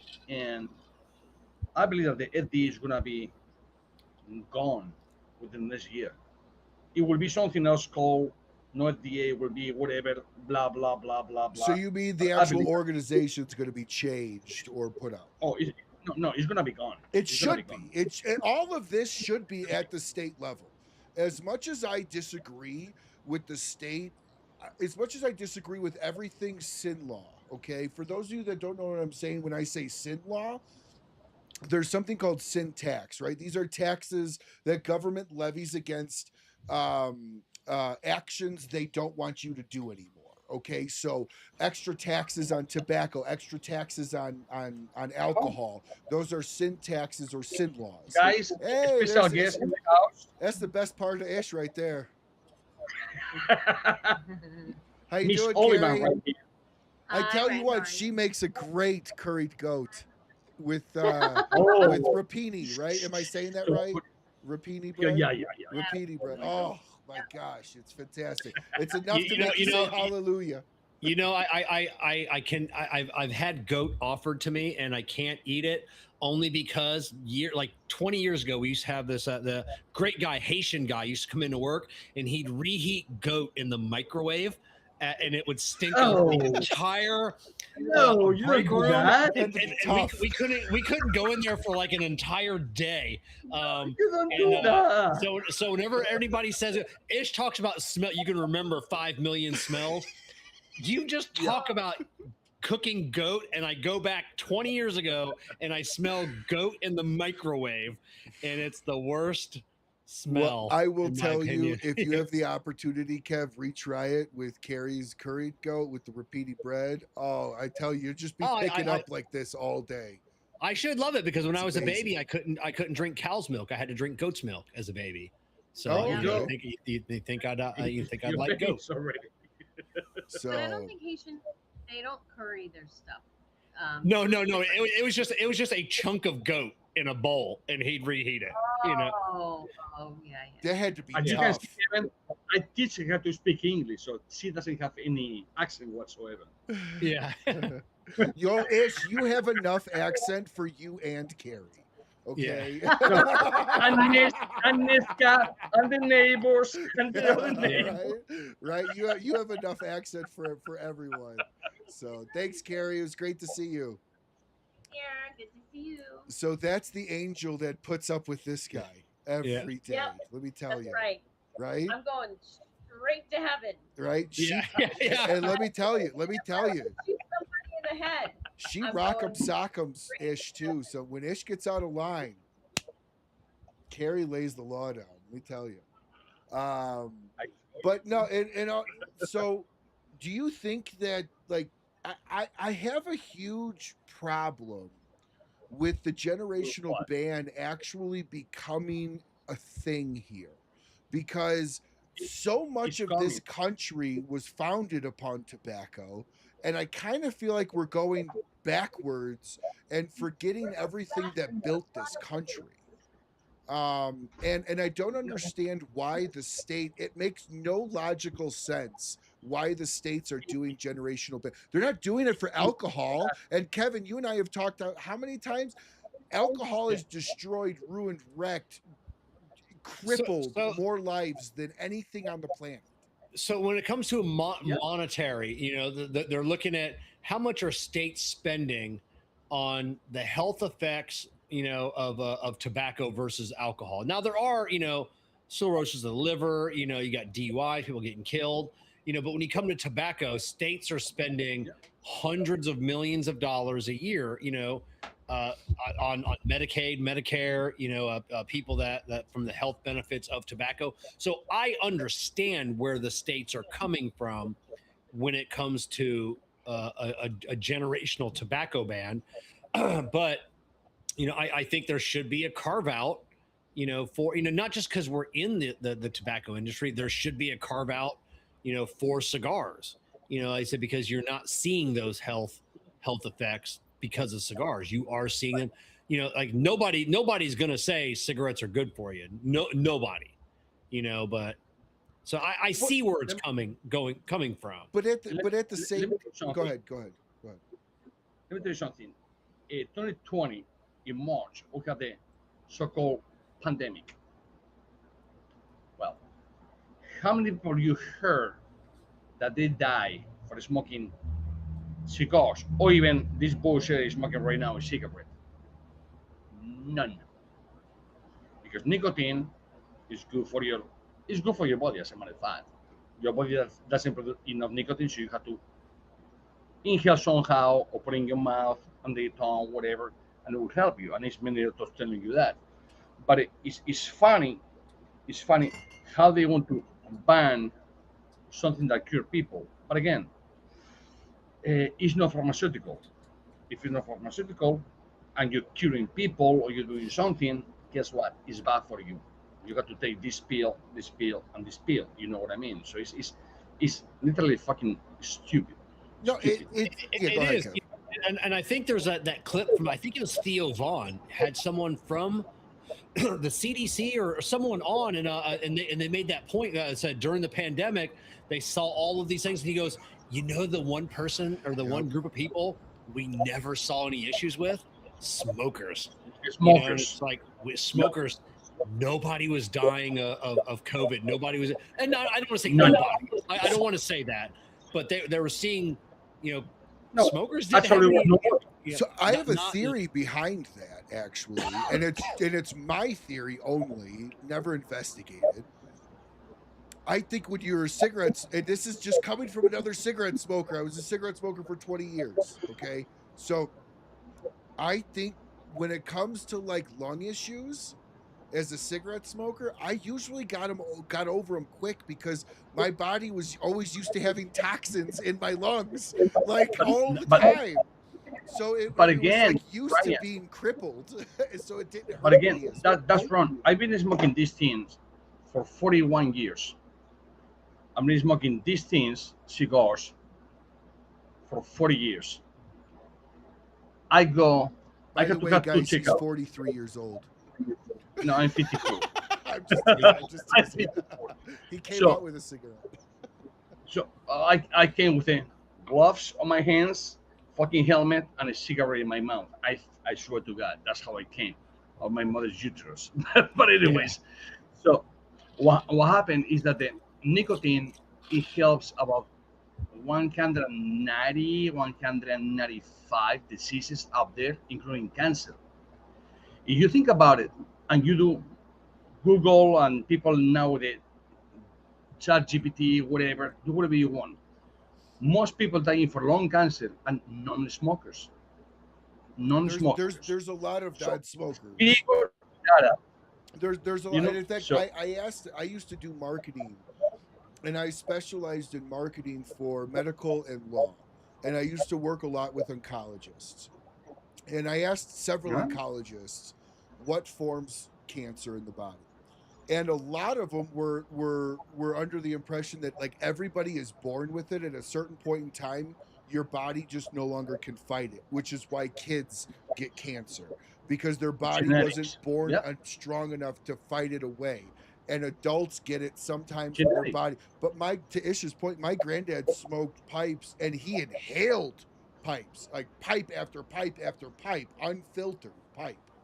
And he died of heart disease, of sleep apnea, which probably was caused by smoking to some extent, but he didn't die of cancer is the point. So that's why the oncologist told me, he goes, that's why, and I was a cigarette smoker at this time. The oncologist told me that's why the side of the label says may cause, not does cause. You know, but like it's kind of like, how much are we willing to let the government wipe our ass? Like, at what point in time do you guys think we just say enough is enough and leave us the fuck alone? It's not enough people to sign petitions to do this or do that, whatever, to go into, you know, Senate, government, whatever, blah blah blah. It's not enough people. That's it. Well, because the people that care. You know, like the people like us, the fucking blue collar guys. Guess what? We're working, 5, 6 days a week, 7 days a week. It's the people that don't have a fucking job, living in their parents' basement at 40 years old. Those are the people that can afford to go to Washington and get together in these large groups and, and say, oh, we got to ban this, but the guy that's, underneath, your sink, or you're cleaning out the shit from your toilet, he can't do that. He doesn't have time to do that. And sometimes he don't even have time to vote, let alone do anything else. So let me ask this. This is completely a hypothetical. If you guys don't want to answer it, that's fine. Hypothetically, FDA goes through, outlaws flavor, outlaws whatever they can outlaw based on the definition and the terms as stands today. how quickly, and we get a Democrat in office, okay? So I'll take that because Kevin said 3 years. So we'll say Democrat in office. They've already gone after flavor. They hit that. How quickly do you feel they would turn around and continue the fight, or do you actually think they would stop? We'll start with Kevin on this one again. I don't know. You know, it depends on what, like, you know, if you get someone like Gavin Newsom that comes in, I think Gavin Newsom would tell the FDA, hey, you know, it's going to cost another $30-40 million. We're going to give you the budget, you know, and you're going to go after, you know, you're going to start this process again, you know, and it'll take a few years. And I don't know. At the end of the day, it's going to be, you know, whoever the president is, whoever's in charge of the FDA. But do you think they would pick the ball up quickly if a Democrat was in office after they got rid of flavor? They would pick up the ball, or do you think there would be like a time lapse?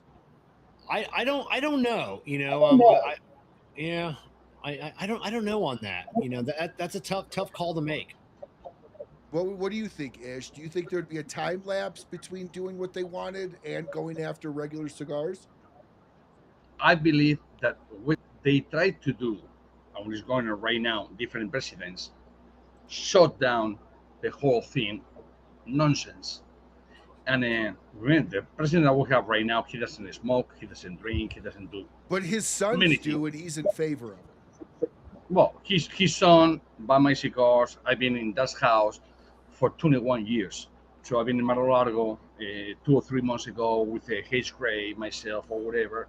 Go through security service, whatever, but they know me over there for 21 years. So that's no problem. So I don't say this is a good or bad president, has nothing to do with this conversation. What I mean is that it's in no way shape or perform the cigar industry is going to die in the United States because they cannot afford killing all of a sudden say done FDA whatever FDA first of all. So, you know, FDA has no the power anymore about controlling cigars. Okay? It's Food and Drugs Administration. That's a new one coming with it. Tobacco and Nicotine Administration. Has nothing to do with these guys for the past 6 months. So FDA really is still ruling, but they can do nothing. Okay, hold on. So back up. I didn't know this. So explain what you just said. So FDA doesn't have control because of this ruling on cigars anymore. Yeah. So did you know that, Kevin? FDA, yes. I didn't realize that they lost control. I thought they just lost this battle. 100%. Okay. Yeah, no, by losing that case from when Judge Mehta ruled against that, they basically lost control. You know, because they set the standard for, you know, premium hand rolled cigars. You know, it has to weigh this, it can't have this. You know how many pounds per, you know, whatever that whole thing is.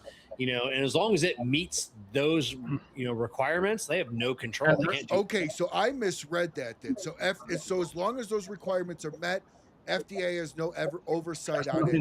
But when those requirements, see, that's what was confusing to me. That's why I thought FDA still had control over it. Well, let's be honest. FDA, when you bring something from out of the state into the state, it still had to sign off. They will say yes. Okay. Like, God forbid you have a newbie, or they say no, and now you have a problem. What's the problem? A backup. Agriculture has to come. They have to inspect. Do you open your cigars? Do whatever. They do with $20,000 damage in your cigars, and they pay you back $300. Okay, so that's how they want to play.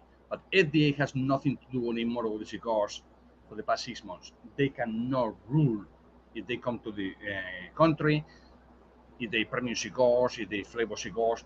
They can do nothing about it. It's a new entity doing that thing. So FDA, it's still up there. It will never move. You have to pay their money to the FDA, which is $175 per lot. I don't care if it's 1 pallet or 10 pallets, $175. You pay the FDA, and that's it. They have the money, but they cannot inspect your cigars no more. That's Customs Border Patrol. They can do nothing. So they lost control of the cigars about, like I say, 6 months, 7 months ago. They can do nothing. As long as it flows within the guidelines of what Meta ruled on. Yeah. Yes. So now who controls that? Because FDA oversight is still over cigarettes. Now it's called the TTB, which is the taxation of tobacco products. And They that's the created TTB. another ABC for this? No. Oh, TTB okay. is the one that gave you the license. Oh, to be okay. They just handed it off to another authority. Yeah, because FDA actually, it was not an authority to with the begin with. When you mean that I put my case, because I know my case. I fly from Zimbabwe or Dominican Republic into Miami. Whoop, my cigars fly. I had to do TTB paperwork, and I had to do, I say TTB, and I had to do customs and FDA, and then delivery order. If I don't have FDA anymore, they don't care. So Kevin, Because when you do gone. these imports, do you have to go through that, or because you're a brand owner, when Riste does your cigar, Riste takes care of everything Ish is talking about, correct?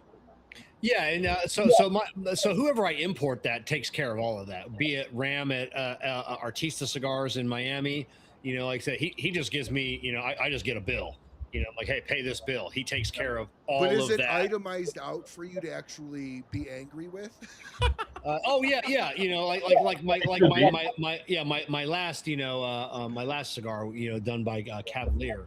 Like I said, they don't have still. Yeah, they don't have an import, you know, so I had to use their, you know, their broker, and and everything's itemized. It was the tariff, everything, you know, all the S chip, all of that was itemized, and then I just had to write him you know, and then he's got a bill, you know, for doing all that paperwork, be it $1,000 or whatever. You know, he's like, this is what I'm going to charge you because I have to do all of this paperwork. I have to pay all of these. So he puts a processing fee on it. Yeah. So the license, yeah, the yeah. insurance.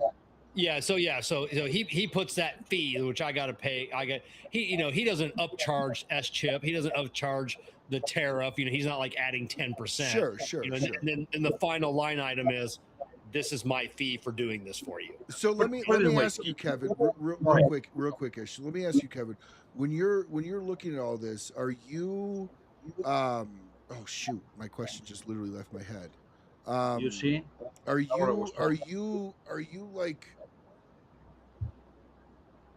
if you have a percentage amount, don't give numbers, okay? So don't give numbers. I had to change the question in my head. How much out of 100% of the total invoice that you receive, how much of that is imports, taxes, and fees, and how much of that is cigars? Does that make sense what I'm asking? Yeah, you know, it's yeah. I don't know what the you know. Would you say like 30% of your invoice is fees and taxes? Yeah, 25? I was trying to think. It's probably 30%. You know, is a good number. Probably 30% of that of that whole thing was fees. That's excessive. Put it this way. I know because I've been doing this for 26 years already. So, a cigar, I got people telling me, hey, Ish, how much you charge me for cigars? This much. So, it's too much. Well, it's from the factory to your house or to your whatever, you know, a lounge or house, whatever. So, you know, it's too much. Okay. I had the same guy calling me one week later saying, hey, Ish, can you do this? Because they charge us like $7 per cigar. So, well, I told you how much it was, what the cigar include. You don't want to pay attention, I will not do it for you. What you don't do it for me? I say, I don't want my name in that thing that's going to be burned tomorrow. So actually, what you pay is FDA, you pay between $75 to $150 per shipment, per brand, anyways. You pay whatever it is. If it's from Dominican Republic, you pay American Airlines or Amerijet. Then you have to pay the exported. Then you have to pay the imported. Then you have to pay the customs broker that import the cigars for you. You have to pay 52.75 or 42 cents per cigar. Per cigar, no matter the size. I don't care if it's a muffler like this or it's a petit corona. That's the matter. You have to pay that thing. So when you put all together, people think that, oh, the brands make a lot of money. No, you don't. If you import legally, you don't make a lot of money. You don't. The real money is in retail. The retail guys, they make 100% or whatever. Well, yeah, because they're keystoning the pricing. Yeah. For those of you that do not know what keystone pricing is you take a $5 product, say you wholesale it for $2.50. All right, they keystone it for $5, or you wholesale it for $5. They then turn around and keystone it for $10. So keystoning, if you ever hear keystoning in a retail world, 100%. it means doubling what you paid for it. And that's essentially keystone pricing, which is what the retailers of retailers do. Yeah, retailers are the only one that make money. When you wholesale, like, I don't wholesale 95% of everything I make. I don't wholesale it. Okay, real quick. Because they make the fucking money. I don't. So Kevin, real quick, for people that, I don't think there's a lot of the cigar community that understand what wholesaling cigars means. I think there's a lot of people that hear that from a lot of shops. Like there's a shop here that wholesales cigars for the area. Explain to everybody what that means when you wholesale cigars versus retail. Do you want me to answer that question? Because I'm a wholesaler. Go ahead. Ish is definitely the better person to answer that. Ish actually has a shop too. Yes. You mind that a cigar put at the factory costs you $250. So $250. Okay. Now you put the ban because you're another 35 cents, whatever. So now it's $280. That's at the factory. At the factory. Where people think, oh, I can have a cigar for $180 at the factory. Yeah. But at the factory. Now you have to fly.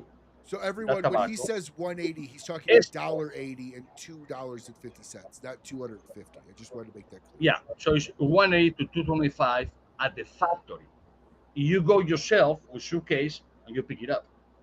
Now, if you do it legally, you have to pay an export, a plane ticket, import, custom brokers, customs, which is $402.60 for 1,000 cigars, or 52.75% of the invoice, and the TP. So the whole money, it goes in that. I don't care if people say, oh, I get a cigar made for $180. Well, how much it costs you when it comes to the United States? And all of a sudden say, oh shit, it cost me $6. Well, $6. How much you want to sell a cigar for? Oh, I was thinking in 10. Well, you're losing money. So it has to be $15. So at least you sell for $7.50. So you make $1.50 in a cigar. That's the problem that people don't know that brands are going with. So unless you know your broker, your importer, or whatever, just don't do it. Don't go over there. I have $5,000. I'm gonna spend in cigars. Okay, how much I'm gonna have? How many? Oh, you're gonna have 1,000 cigars. Yeah, they tell you, yeah, good. But now you have to export, import, and all that thing. So it's not as. But when it comes from the retailer world, when you hear some retailers say, "I sell wholesale," what does that mean? That they're lying. Well, like there's a retailer here that means bullshit. That gets a whole bunch of, I'm not going to name names, good friend, that wholesales a ton of quorums and a bunch of other bundle cigars. So I even myself, like wholesale, like what do you mean when a retailer does wholesale? Does he put a dollar market up on it or a 50-cent market up on it? Like, he has to, because that's not technically wholesale from because why because wholesale means he's buying the cigar for $2. You know, if it's a quorum, he's buying it for $2. He's not selling it to you for $2. So I mean, he's got to make money on that. So Kevin, as a brand owner coming out, like, are you remotely, first off, where do you see your length of time being a brand owner in this industry? Is this something that, because we talked last time that obviously the 3D printing probably the closest thing to getting you retired from your day to day, your 9 to 5.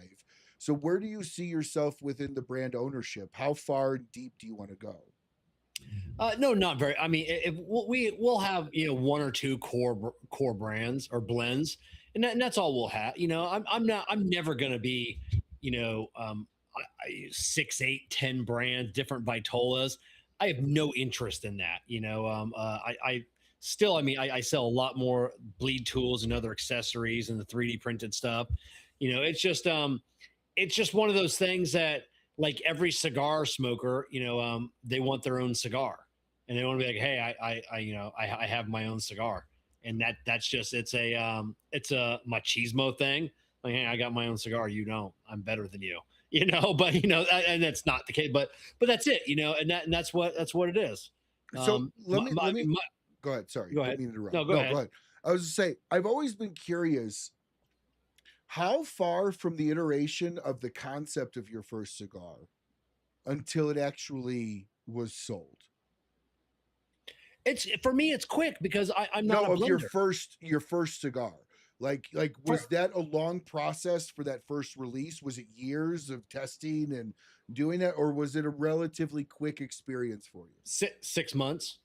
You know, 9 months, you know, that's it, because I'm not a blender, you know, my you know, like I said, so I'll call up like our 10th anniversary, you know, I called up Brian over at Cavalier, you know, my other ones, James at Sinistro, Ram at Artista. You know, it's like, I know how to articulate what I want, you know, and my goal is to, you know, especially with like James at James at Sinistro, I know the tobaccos he's using. I know what he blends, you know, so I can talk to him on the phone for 10 or 15 minutes and articulate exactly what I'm looking for. So instead of having 10 or 12, 15 different blends, you know, that he sends me samples to, you know, in that, you know, 10, 15 minute conversation, he has it dialed in exactly what I'm looking for. So he can send me 3, you know, and every time we've done a blend, with anybody, it's always been nailed it, you know, like on 3 blends. So you know, you've never done, would you ever do an off the shelf blend, or would you always want to have a customs, more of a custom blend? You know, well, like our current Real Good Trash, like I said, that's, you know, that's a cigar we couldn't get the tobacco, you know, or enough of it, you know, for that blend. So I just took what, you know, James was pretty like, hey, I really like what you're doing with this one. I go, can you just tweak it a little bit, you know, and, you know, without giving away exactly what I tweaked, and we'll just do this iteration, you know, and I put that on there. Hey, this is not the same cigar, you know, I made sure I didn't want to, you know, fool anybody into thinking it was the same one. And he's like, yeah, I can do that for you, you know, while we're waiting for, you know, more of this tobacco coming in. But so you have a little bit more of a pickiness than, here's 3 blends we have, pick one. No. Yes, that's what I mean by ready-made. Like you. No, I'm not. You know, I'm not going. You know, like and not like Rocky Patel's my boy. You know, I love Rocky Ish or Nimish and all. You know, Nish but you know, when you go to like Rocky Patel or something like that, you want to start a brand. You know, it's like, hey, these are the 12 cigars, you know, that we can wholesale, you know, like, hey, you pick here's 12, pick one of those, and we'll put your, and I hate calling out Rocky like that. I shouldn't have said that. I apologize, Rocky. But and there are a lot of factories that are like that, you know, you just, here's 12. I will put your band on one of these, you know, you don't get any changes. You know, if you want changes, pick another cigar. You know, and then I'm not gonna, and then they're not gonna tell you, oh, hey, by the way, that, you know, you picked cigar number 6. That I make that same cigar for 12 other companies. You know, it's just they're not gonna tell you that. I'm not about that. You know, I want something, you know, unique for me, or taking, like I said, you know, something what James did. I'm like, hey, can we tweak this a little bit just for this run? You know, yeah, certainly, you know, we can do that. But yeah, Ish will tell you, like I said, there's plenty of brands out there. You know, it's like, look at the big board in the back wall, pick one.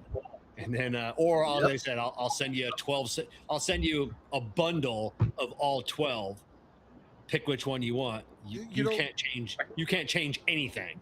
That's why I've actually sent a few people. Ish actually has a guy I connected with him at TGS. Ish, if you want to say the name of the shop, you can.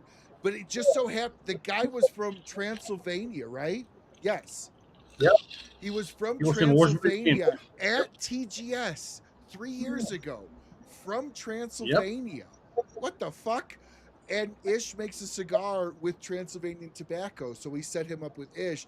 But like that's why I asked the question, because that's one of the reasons why, like, when people ask me for companies, I always recommend Ish as one of them, is because Ish will give you the option to change those blends. And some of the bigger companies are not that they don't want to, not that they're not good, but they're just too busy to give that white glove approach. Yeah, you know, like Ish, you probably understand when someone comes to you, you know, and I know you know, so it doesn't really pertain to you when someone comes in like, hey, I want a cigar, and I only want 1,000 cigars or 2,500 cigars. It's just like you know, there's a lot of people's like, I can't put the work into this. I cannot put the work into making a custom blend for you for 1,000 cigars. I'm not doing it, and I completely understand that. You know, it's not, you know, but you order 15,000 cigars. That's a different story. No, in my factories, because we are 4 factories, so I don't have minimums. Now, don't give me 50 cigars, 100 cigars, and if they're waiting for 150 cigars, ain't gonna happen. But I have no minimums. Now, if you ask for less than 500 cigars, don't make me stop one line of people running cigars for do you 500. 500 I can do it myself in 3.5 hours. I already proved that in many competitions and many magazines or whatever. 350 cigars I can do in a couple hours. But I would not put minimums like 2,000, 3,000, 5,000, 10,000. I would not do that at all. But that's me. That's just me. But yeah, that's you. You know, you're you know, and there are other. I'm not saying there's every manufacturer's like that. There are a lot of smaller manufacturers that don't put minimums on. You know, usually there is a minimum of 1,000. You know, there aren't too many people doing under 1,000. But they have to be legal manufacturers, because it's pops and, you know, mom and pops doing in Nicaragua, El Salvador, Honduras, Ecuador, Dominican Republic, or the backyard. Like I can go over here in my garage. This is my garage, and I can roll right now in this conversation that we have the whole day, the whole afternoon. Anyways, I can have 500 cigars and put a bands and sell it. I will not do that. It's what people do, and that's what you have to be away from. You know. Yeah, real quick, Ish. Did you make the Kojak cigar? Yes. Okay, Gary, he made the Kojak cigar. Gary Brooks just asked if you made the Kojak. It's one of the things that, again, though, like that's one of the reasons. So, like, one of the things I've loved about Ish and watching kind of how he works with people, there's a need for a company to make smaller quantities of custom-made cigars, and I think Ish really fits that niche of that. So if you want to do like 100, like we've talked about for this show, doing a special giveaway of like 200 cigars with like a custom blend. But you're right, Kevin. The vast majority of companies won't even look at that. And I think that's where companies like Ish's and Sinistro that are willing to do more of the custom blend for the smaller groups, I think that's a great niche for them to be in. It's a big difference though. Sinistro Cigars, which I know Coleman and James, we have some attorney issues right now going on. Yeah. They a brand, they know a factory. Okay, they say from this to this to this to this to whatever. One thing they cannot. First of all, they're no blenders per se. I don't care how the quality it is. They're no blenders. You have to be with a blender and with the factory owner and the blender of the factory if you want to make a cigar, period. So third parties, fourth parties or whatever, it's like I can see your car, I can see your McLaren right now, but I didn't do a McLaren. Now you go to the guy that built the McLaren, you will be like, oh, holy shit, it's different thing. I'm not putting no not daring these guys whatsoever, even if we have like a little thing, whatever. But it's the difference between being a blender. People call me master blender. You know what a master blender means? Means that you've been blending cigars in the same factory for 10 years. I've been blending for fucking 26 years in my own fucking factories and other factories. But master blender is no title. It's nothing It's as given. a master blender. It's given. A master pro. It has to be given by the factory that you've been working at least for 10 years. So, Yeah. and you must to know every leaf, not just Dominican, no Nicaragua, no Honduras, no Ecuador, all the leaves. We are what? 217, 218 Well, you countries got in to the not world. only know the leaves, but you got to be able to, like, when Kevin comes up to you and says, I want the nuances of this, you got to be able to understand how to make this happen. Absolutely. Absolutely. And that's where, like, we've talked about this on the show when we had Ricky on. Ricky Rodriguez won't accept the title of Master Blender. I'll give him the title because no, but see, that's in my opinion, Kevin. I don't think you would call yourself a master blender. I certainly won't. No. But so Kevin, would you agree with me that if somebody is calling themselves a master blender, they're most likely not. If they say I don't want to be called that, or no, I'm not, they probably are, because it's more of the people around them giving the title than them. Look, Ryan, It's like a nickname. Ryan. It's like a Put it nickname. this way, Ryan. A few years back, I was in your house with a master blender that it was when you were doing the ribs and this for many people. We probably were like 20, 22 people over there. It was one brand, and not say the brand, not the name. And he told me, tell me what's in the They're cigar. not around anymore, and he's not a master. Well, but he was a master blender, theoretically. What happened? Can you explain what happened with that? Yeah, he was wrong in a lot of ways. But that wasn't he gave himself that title. And that's where, like, you know, Kevin,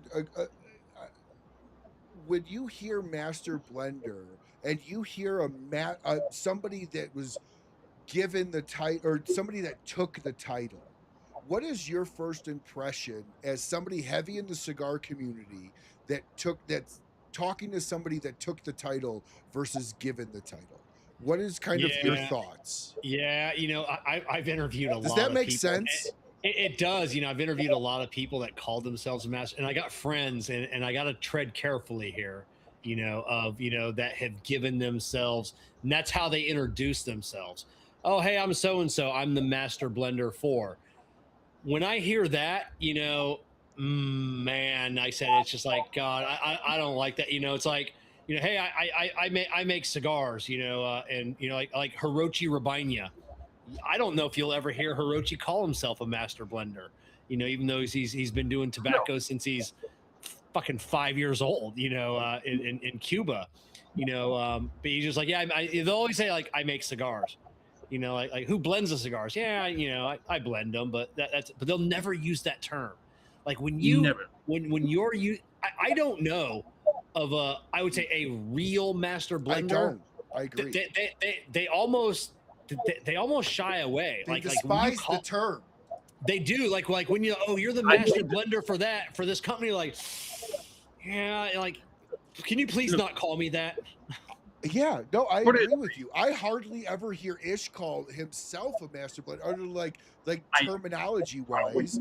But like, you're 100% right.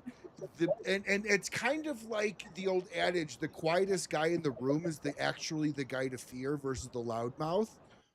It's kind of in that same concept of if you're saying you're not, but everybody around you is giving it to you, you probably are. It's when you make up your own nickname that the nickname sucks, right? Yeah. You know, and that's the way I look at it. So anytime I hear master blender, I'm always like, I never challenge, but I hate the name because nobody should ever give that to themselves. That's earned, in my opinion. Look, Ryan, it's one thing. You know me for about what, 8, 9, 10 years already. That we know each other. No physically see each other, but we know. Then I was in your house, you were in my house multiple times. We went, you came, whatever. Okay, I never ever you will say I'm a master blender whatsoever. People put that title on me, and I have to say, why you do that? Well, you blend, for 131 companies, so you must be master blender. Well, yeah, I a blender, no master blender. Master blender only imply one thing. You must be a blender for the same factory, for 10 years. And the factory will give you the master blender title, which is not actually a title. It's a recognition. Tell me, it's a recognition so over tell me a how title, many, which means more. tell me how many blenders in anywhere around the world, they work at the same factory, blending cigars for 10 years. Absolutely none. Because you are a good blender, another guy is going to give you 5 more cents, 10 more cents, a quarter, $1. So you keep moving and moving and moving and moving. So you never will make the 10 years. I did 10 years because I own the factories. Well, to push back on you on that, Kevin, agree with me or not? I think you would. I would consider Nodal a master blender, and he's been with Altadis for how long now, Kev? God, I don't even know. Long time, half his life. It's a yeah. I mean, there are some true master blenders out there.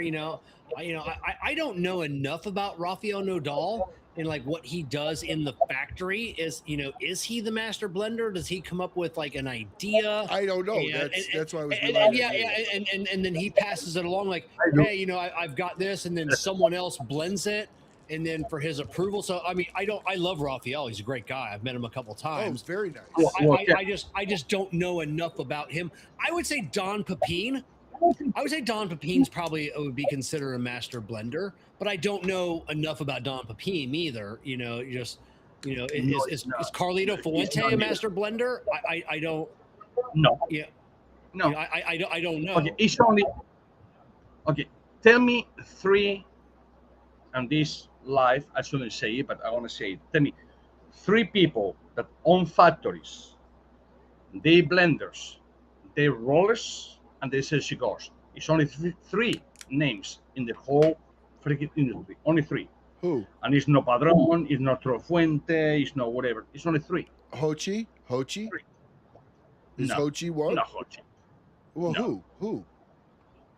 I'll tell you one.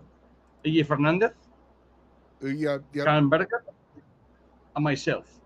We own the factories with the blenders and with the rollers. It's only 3 people in the whole industry, period. And we're talking about 18,537 brands. So how can you say that though when other brands? I'm going to push back. They can say whether they want. But other brands also own shops. I would consider James Brown a master blender. He's been around, Kevin. How long now has Oveo Negro been? 10 years? 12 years? Yeah, probably more than 10 years. I would consider James Brown a master blender.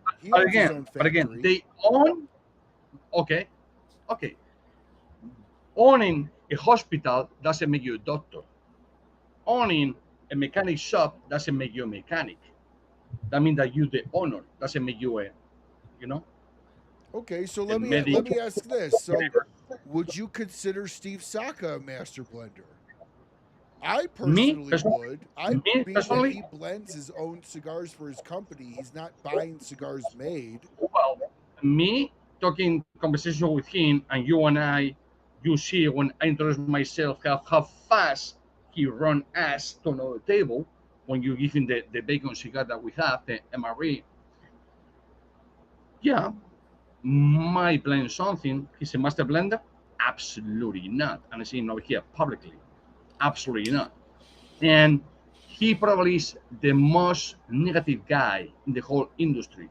You need $1 million to start this. You need this. You need, man, to start a cigar company. One of the reasons why people. It's one of the reasons why a lot of people like him. It's one of the reasons why I love him.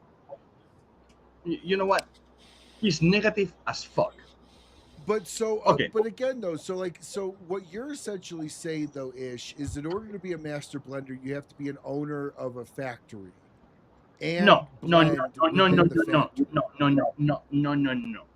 have to be not the owner. You have to be blending, no rolling, no bunching, no pressing, blending different blends every day for 10 years.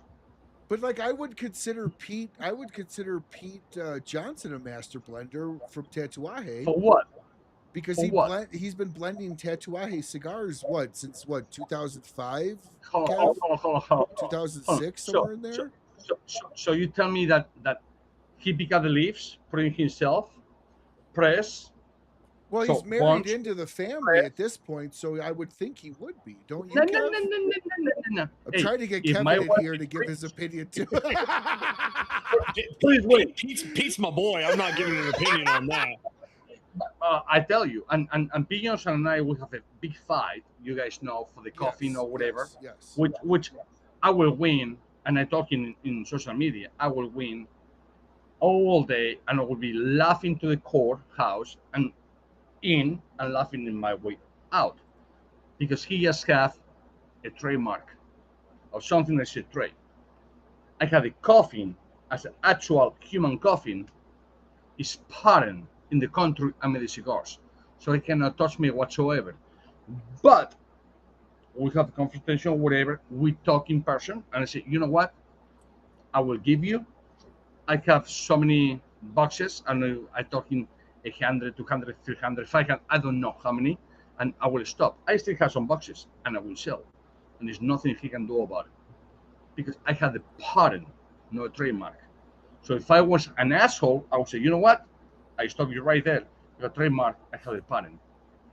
When the cigars come, the DR. What the patent is, in the DR. So your coffins or whatever means nothing to me. But I know that I can be an asshole. Don't get me wrong. I know you you push can. my fucking nerves, I can be an asshole. But I say, you know what, P? Okay. And he saw me at the Great Smoke 2 years ago, and he saw me, and he was with clients, and I was walking to him, and he went like, oh fucking shit. He went like this and take care of the clients. He came to me, ish. I say, I got it, but I want to do this. You like it or you don't? Now, when I get out of the fucking coffins, it's yours. But I still have like a 200 or 300 or whatever it was.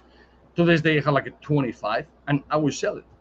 And it's no cease and desist or whatever, because I will win. I have the patent. You see, this is one of the things I've always liked bringing Ish on for anything. As much as I disagree with your master blend theory, and I think Kevin does too. I think but at the same time, I don't have the experience you have, and you're valid in your understanding and conceptualism of a master blender, 100%. I personally think I'm a little bit more probably liberal, and maybe even Kevin is more liberal with that term than you take a more traditional approach. Would that be fair, Ryan. Kev? Yeah, because I would put like Willie Herrera as a master blender. I would too. Doesn't own his own factory, but is going through bale after bale, rolling the tabaqueros, checking, blending I would put Willie Herrera as a master blender. I'd put Pete Johnson as a master blender. But with that being said, I don't know like what happens, like Don Pepin, Carlito Fuente. I don't know what happens at the factory, like, if they're in there doing like the actual blending and putting these together, or if, like I said, they're coming with an idea, someone else is putting it together. That's right. There's so many people in the industry that have successful brands, and that I don't have the ability to know what goes on in the factory. Okay. Kevin, I'm gonna put it real quick. To your point, Gary Brooks says that I don't know if the comment is posted up here. I gotta scroll.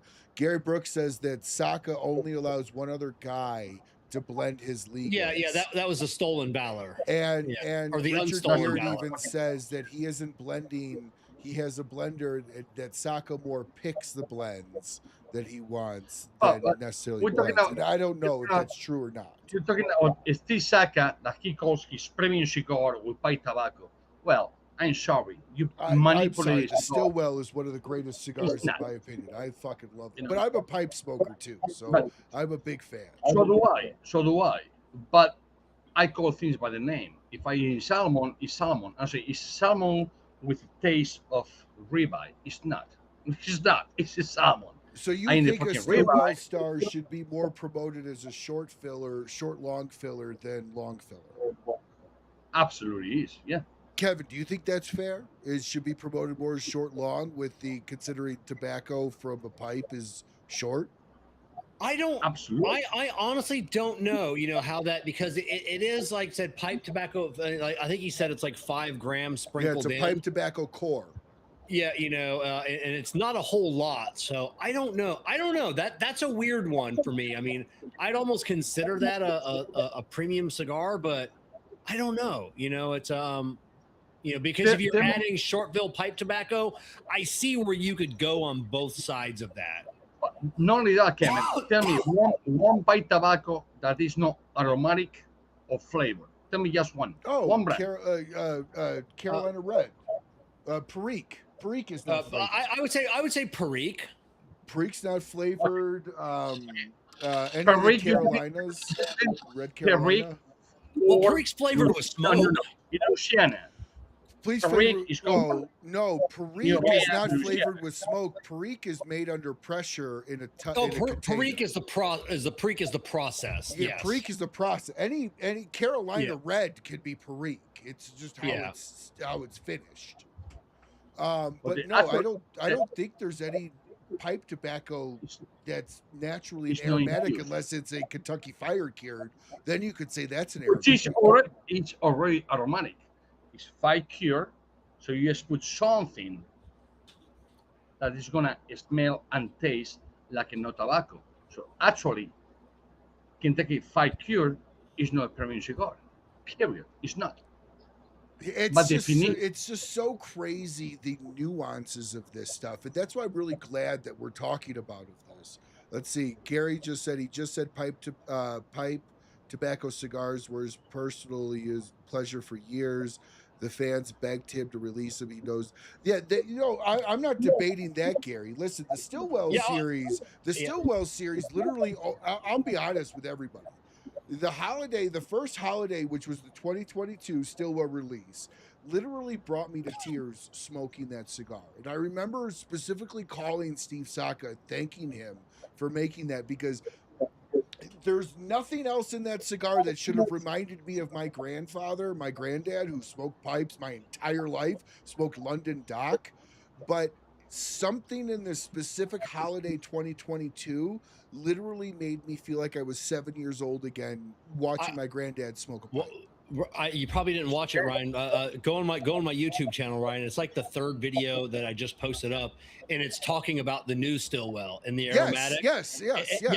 And my relationship with my grandfather's the smell, and that definitely brought me back. And Steve won't admit it, but like I said, I'm who everybody should be thanking for the Stillwell line, because this is going back 5 or 6 years now, 7 years.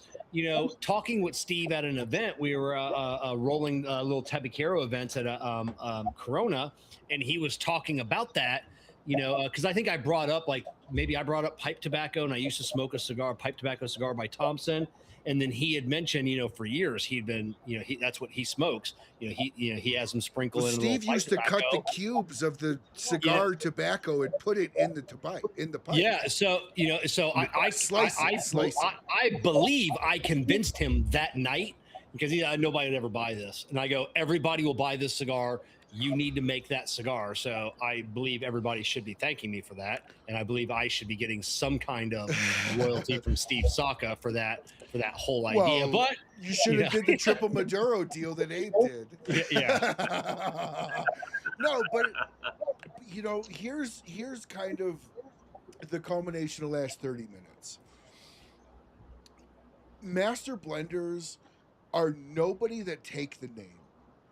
If anybody, in my opinion, stands up and says, I am a master blender, they're not. The full shit. If they stand up and say, I work and I blend for the factory, and all of a sudden, like Ricky Rodriguez, who saved CAO from literal destruction. Ricky Rodriguez, and I also know his backstory. I can't share it. I'm sure Kevin knows it too, but Ricky is what I would consider a master blender. I mean, if you remotely hear his backstory at all, there's no disagreements with that. Yeah. But when you say that to Ricky, he denies it. He doesn't reject it, but he says, because "No, I'm not." He's honest. He's honest. He's humble about it. But at the same time, like, if you're gonna be given that title, it's like a nickname, right? You can't assume it. You have to be given it.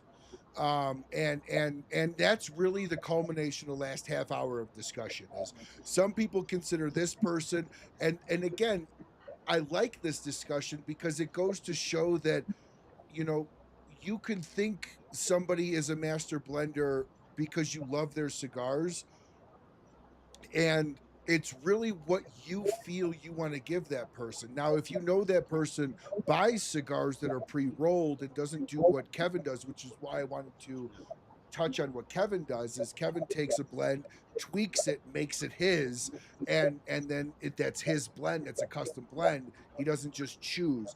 If you're buying cigars from a brand that chooses a cigar that's already made, I think both of you would agree that person is not a master blender because they chose a good cigar. Choosing a good cigar does not make a master blender. Knowing the complexities of the leaf profile and how they work together really is what makes a master blender. Yeah, I'm not even a blender, let alone master blender. I'm not an apprentice blender. I'm not any. I'm a guy that knows that can articulate what he wants. But you didn't off the shelf pick a cigar. I would have no idea like what to like. I've been offered many times to come down to different factories and play around. Like, hey, just come down for a couple of days. We'll put you up. Just play around with the tobacco. I said, you guys, you and Jessica, you can do whatever you want. I'm like, I wouldn't have any idea. I wouldn't have any idea what to put together. I'd put together some garbage. I'm like, oh, hey, let me just put this here and this here and make a shepherd's pie. And it would turn out like no, like I'll tell you what I want. And you do that. The blender can do that. No, absolutely. And in fact, Gabe here says that he actually puts pipe tobacco-ish in your hollow point. So for those of you that do not know what the hollow point is, pipe tobacco, or some broccoli, or some other leaves inside. Yes. So for those of you that do not know what the hollow point is from Ish, I have it over there. It would just take me a little longer to get it, but it's effectively a filter tipped cigar with tobacco that you could backfill various herbal supplements into if you so choose to, as well as pipe tobacco and everything else. So it can give you the feel. You could get that by going on Ish's thing. He's got two sizes of them. You could backfill it with pipe tobacco, as Gabe says he does, and that's a fantastic way to do it. Or you can backfill it with anything else. But Kevin, I want to ask you, how is your 10th doing? Because Gary says he wants to talk about your 10th and how great of a cigar it is. So how is your 10th selling? Do you have any left? I still got to buy my fucking 5-pack, so there better be some left. Do you have boxes or bundles? I have thousands of them left because I am a horrible businessman when it comes to pushing my own cigars. So I sell them. Yeah. Like I said, I have them. I have 3D printed boxes, so you can get. What's that? What'd you say, Ish? Oh yeah, Ish was all like, he's all like. No, he's just freezing up. What'd you say? Go ahead, Kev. It's like me. I never put nothing on me. But yeah. So I mean, they're selling. But like I said, my job has been so busy. I've been working 6 days a week since the beginning of the year, 8-10 hours a day. I just don't have time to push them like I should, and to be honest with you, there is no money in making cigars and selling them unless you're a retailer. Like Ish said earlier, retailers are the only ones making money. So You know, I make more money selling cigars for Abe than I do selling my own cigars for like affiliate links and pushing other brands and getting kickbacks, advertising, you know, even smoking a cigar and getting paid to smoke a cigar, you know, and posting it on social media. And with that being said, don't think that every cigar I smoke, I'm being paid to, you know, to promote. You know, I've got 3 packs of cigars right here that have good money if I decide to make a post, but I'm not going to post because they're all fucking garbage cigars. You don't. You know, so yeah. Free You know, cigar with tire rotation, Gary says, Kev. You know, so yeah, it's yeah, there's no money in the cigars, especially being a small brand owner. It just. Are you still offering the 3D printed boxes though? You haven't hit that limit. Didn't you put a limit on the boxes? No, not at all. So it's just the extra fee, and you'll make the box and send it to them. Yeah, I have boxes on hand, you know, so yeah, for the extra charge, because I wanted people to be able to enjoy a cigar without the price of a box. Because you know, a band, you know, if you're only making, you know, 2,500 cigars, that band's 35 cents for a band, you know. So if you're making a box, you know, a box can be, you know, between $3 and $8 for a box. So I'd rather offer people the cigars without a box. And I would say 75% of all the people that have bought the cigars opted not for a box. And I've sold more boxes on their own. People are like, oh, hey, I really like that box. Can I buy that box? I'm like, yeah, you can buy the box without a cigar. That's fine. You know, so that's the reason I did it that way. I just wanted people to be able to have a cigar, because going back to Steve Saka, you know, you got his Muestra de Saka series. You know, each cigar comes in a coffin. There's 7 coffins plus inside of another box. And I'm like, for fuck's sake, you know, I love the cigar. It's $18.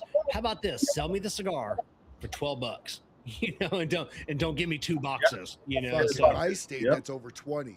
You know, so yeah, but yeah, you know, picking on Steve like that, but there are other boxes like that. You know, like Don Pepin, the beautiful piano finish box.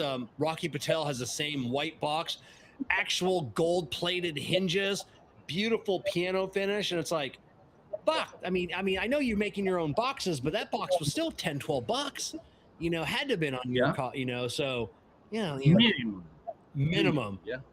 So yeah, how about you give me the cigar for $2 less and don't. If I buy your 10-year though, does it come in like a paperback, like Saka did with the Red Meat Lovers, or does it come just in a bundle? If you buy a 10-pack without a box, it comes in a plastic bag with a humidification. I wasn't sure if you put a paper around it or what. Yeah. What's that, Ish? I say, and he will pay for the plastic bag. That's it. Yeah. You want it, you don't. Yeah, you know, yeah. But yeah, people want the ability to just buy cigars sometimes. I think the packaging just gets it's just too much. I can't wait for the day that we get rid of fucking boxes. Look, guys, let me do something. We buying cigars, or we buying bands, boxes, humidors, t-shirts, hats, challenge coins. You want to smoke a cigar, smoke the cigar. Pay for the cigar. Okay? And then when these guys on the cigar becoming a little bigger, they might have extra money to do challenge coins, a little hat, a little t-shirt saying BAMF, or a name, whatever. It takes years to do that.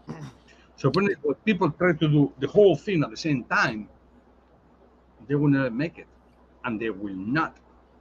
So no, I agree. Go ahead. I agree. So here in wrapping up the show, because this has been the longest show of the year so far, 2.5 hours. Here in wrapping up the show, we'll start with Ish and then Kevin. What is the most excited thing? What is something you're very excited in the cigar industry over the next year for? This year, I'm very excited that the rules are not going to be the same rules. Talking of the FDA, TTB, Customs Border Patrol, it's not going to be the same rules. Now, we don't talking about prices. It could be the same thing, less or more or whatever. but it's more um, freedom to bring cigars into the country and do all of that. So that's what I'm excited. I'm not excited about to make a new cigar. What is can I import? Can come to the United States? Can be safe? Can be my brand, somebody's brand, but can be that done with no disturbing the packages or whatever. And so far, it's happening. So that's my goal. Nobody mess with your product, and I'm happy. Perfect. Kevin, what about for you? What are you most excited about in the cigar industry over the next 12 months? I'm excited to see more what's being 3D printed. You know, when we I went to am too. when we went to PCA, you know, there was a lot of buzz, and I'm never going to take credit. You know, I'm not the first person that's ever 3D printed anything for the cigar industry. I think you are. I think you are. I think I got the cigar industry talking about, you know, about what can be 3D printed when it comes to accessories, cigar holders, you know, cigar boxes. You know, we just did I don't have it here, it's in the other room. You know, a beautiful box we did for ourselves, a beautiful box we just did for Abe, like the cool stuff we're doing for Sinistro. I've already seen other people, you know, doing some boxes now. So I'm kind of super excited to see. We've got a cool project coming up, and I wish I could say the name, but it's a single cigar tube. It holds one cigar. It's the baddest cigar tube that holds a single cigar that has ever been produced in the history of the cigar world. Okay. You can't give us the name. You can't give us the brand. Before you go, no. Give us an ETA of inspection. I don't know. Like I said, they just this year or next year. Oh no, it'll be this year. Hopefully this summer. You know, and Ryan, I'll send you a picture later on. But yeah, so I was super proud of that project and being able to design it and be part of it. And I think when people get it, they're gonna be like, "Fuck, this is fucking awesome," you know. And I think that's what's gonna take when people see this product. That's what's going to be the jumpstart of the industry of getting in and be like, we got to do something. Kevin, back in March when we were over here in the Great Smoke, I saw something to your wife. His wife, right? Wife, girlfriend, fiancé, wife. Okay. And she told me, I know Kevin can do that. I said, okay. Somebody sent me this 3D printing, whatever. It's pretty nice. I'm going to show you right now. And I told her, if he can do it, I will have the deal with you. That's what the guy did. He did the BAMF cigars, or the BAMF whatever, or the bullets. And then for the rest, he did this. That's super cool. You know, the rest is easy to do. You know, like that's not, you know, that's not too difficult at all. The ashtray, you know, that's a little more difficult to do, but it's very, you know, I'm just trying to figure out how he did, you know. So I know the machine, like, so with the production machines that I have, I can't do that ashtray. I can, but I can't do it at a good price. Well, you can do this. That's a piece of cake. That's easy to do. But with that being said, if you've got a guy doing that, you know, I never want to take business away from someone else, you know. But it's one thing that I always believe: give business with the business is done to you as well. So you say to one guy, you know what, try this guy's cigars. Either they buy or not, that's good. This guy is not in the industry. I love him to pieces. He did that for me, and we over here, he will see this. Is to me doing this and this for free. Just as a here I am. It's amazing. Yeah. But if somebody in the industry can do this, guess what? I will do this for special occasions, but the rest will be you or somebody else that is in the industry. If you know where I come from. See, yes, especially this guy. I think when Kevin did the Nintendo box, I don't. Kevin, correct the name. Correct the name. It's no Tiendo. No Tiendo. Thank you. No Tiendo box, Kevin, I'm sorry, brother. That fucking threw you on the goddamn map. That was the most creative box I have seen at PCA. Period. Hands down. Easy, guys. Did Easy, you see guys. that, Ish? These. No, What about Ish, these, eh? Ish. Have you seen the no Tiendo box? The no Tiendo box looks I like yeah. I mean, it legitimately, Kev. I think in the next 5 or so years, you are going to not be a renter anymore. What do you mean 5? I was because 2 or 3. well, oh, years, not okay. 5. I always say 5, but I legitimately think, Kev, that was one of the most creative boxes. I don't care the stylishness, the beauty of piano top finishes. That was one of the most creative boxes I saw at PCA, and all of the coverage, and yours and Coop's and everyone's. So, like, are you going to constantly pursue this? This is the last question of the night. We'll end the show here, Kev. Are you going to constantly pursue this? And then question for you, Ish, how likely would you be? Well, Kevin, let me ask you this. On a base box, what is the cost of a base box versus a 3D printed box, in the sense of, like, is it 20% more for a wood box over a 3D print, or 50% more? Like, is there savings on a 3D print box? No. I mean, Ish will tell you. I mean, Ish can probably produce a box for what? I mean, if you produce it for what, $3? You know, I mean, 340, 350. What do you produce a box for, Kev? Three. Well, I mean, so I can produce a box for $1.80, $2, but you got markup, you know, and you got time, you know, like like the lid for my box, I can print 2 at a time. It takes 3 hours to print two lids. It takes 5 hours to print 2 boxes, you know, versus just nailing them together. So I got to sell a box for $8, you know, That's the minimum. You know, at a minimum, a minimum for that. So where my benefit, or where the benefit of having a 3D printed box, where I've got other brands that are coming in, if I go to Ish, or if I go to a box factory and say I want 150 boxes, they're gonna fucking laugh at you.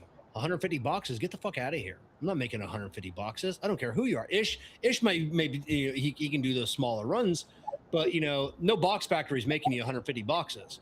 You know, not for anything less than $25 a box. If they're like, hey, if you need 150 boxes, really? Yeah, you're gonna pay for 150 boxes. I got to stop production, and I got to do custom. But you can call me.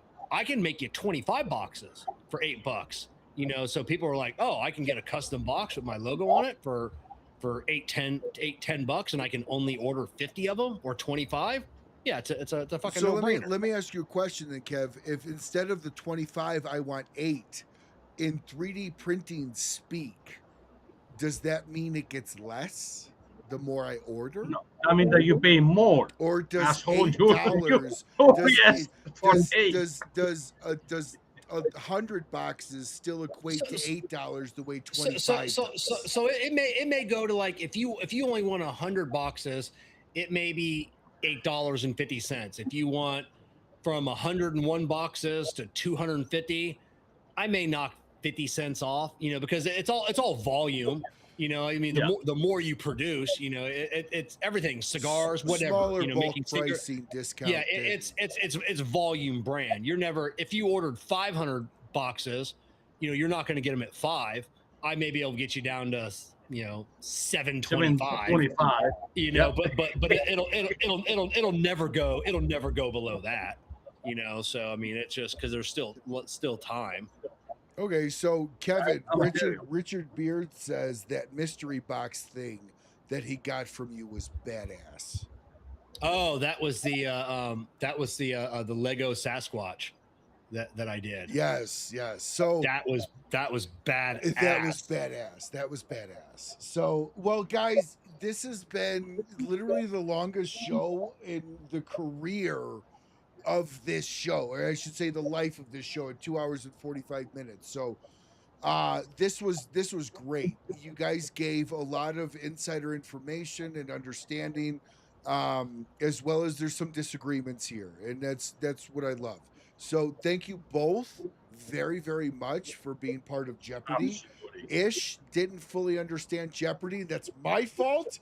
I figured a guy that's been in this country for 25 fucking years would know Jeopardy. 27. Man, I've 27 been over fucking here. years with no Jeopardy. But July 18th, it will be 27 years, which I'm 54. So it will be half of my life. And you don't know Jeopardy. No, I don't. That's I don't. just And people talk boggles. me about whatever. Man, it took me about 3 years to know what Sesame Street is. I said, oh, okay, Sesame. I said, fuck, yeah, okay. Now I understand, but you know, it's different things. When I came over here to the United States, I was a grown man, or in the military, or in the police forces, and I was 27. So I don't watch much TV at all. The day is 24 hours, and I'm working 18 to 19 hours a day, and the other 3 or 4 hours is to sleep, and that's it. I'll So- say this to everybody watching. Ish won't publicly get into his background a whole lot. I will tell you, he's the only guy in this industry I equate as Rambo that makes cigars. And we'll just say it this way. With his special forces and everything else, and he speaks like a dozen languages. 2 of the languages don't even exist in profile anymore, I think. Like there's like 300 people that speak. Isn't there one language that like 500 people speak in your area, in the area of the world? 725 people. Yeah, It's yeah, only yeah, 725. yeah. It's just super small. So I really appreciate both of you coming on. I'm glad both of you had a great time with Jeopardy. And Kevin, I'm sorry I invited Riste on. He won. So Yeah. we'll have to have him come back. But don't Well, worry, we'll have a rematch. if we had a real buzzer, Yes. I would have beat Riste by And by you know twice that what? amount. We'll fix the resolution and we'll redo this. I promise. Yeah. We'll fix the I'll tell you resolution. something. If I know the rules and I show Kevin and Rusty, I will win. Hands down. Because I will like, okay, this question for $1,000 go to Kevin, and I'm like, I know the Yes. answer. So we'll do we'll redo it, Ish, and we'll bring you back in. And I think one of the things we'll do is nobody's allowed to raise their hand until the question is read, and we'll do it that way. So thank you all so much for coming on. Stick around till after the show here. Don't leave. But thank you all for watching the show. Hopefully you liked the game show portion of it. If you didn't, let me know. If you did, please let me know in the comments as well. Either way, you won't offend me. There'll be a new series of questions next month for another panel run. And until we see you again, smoke as much as you can. Smoke as much of BAMF and Cigar Prop Cigars as you can fucking afford. And until we see you again, have a great rest of your week. Thank you all.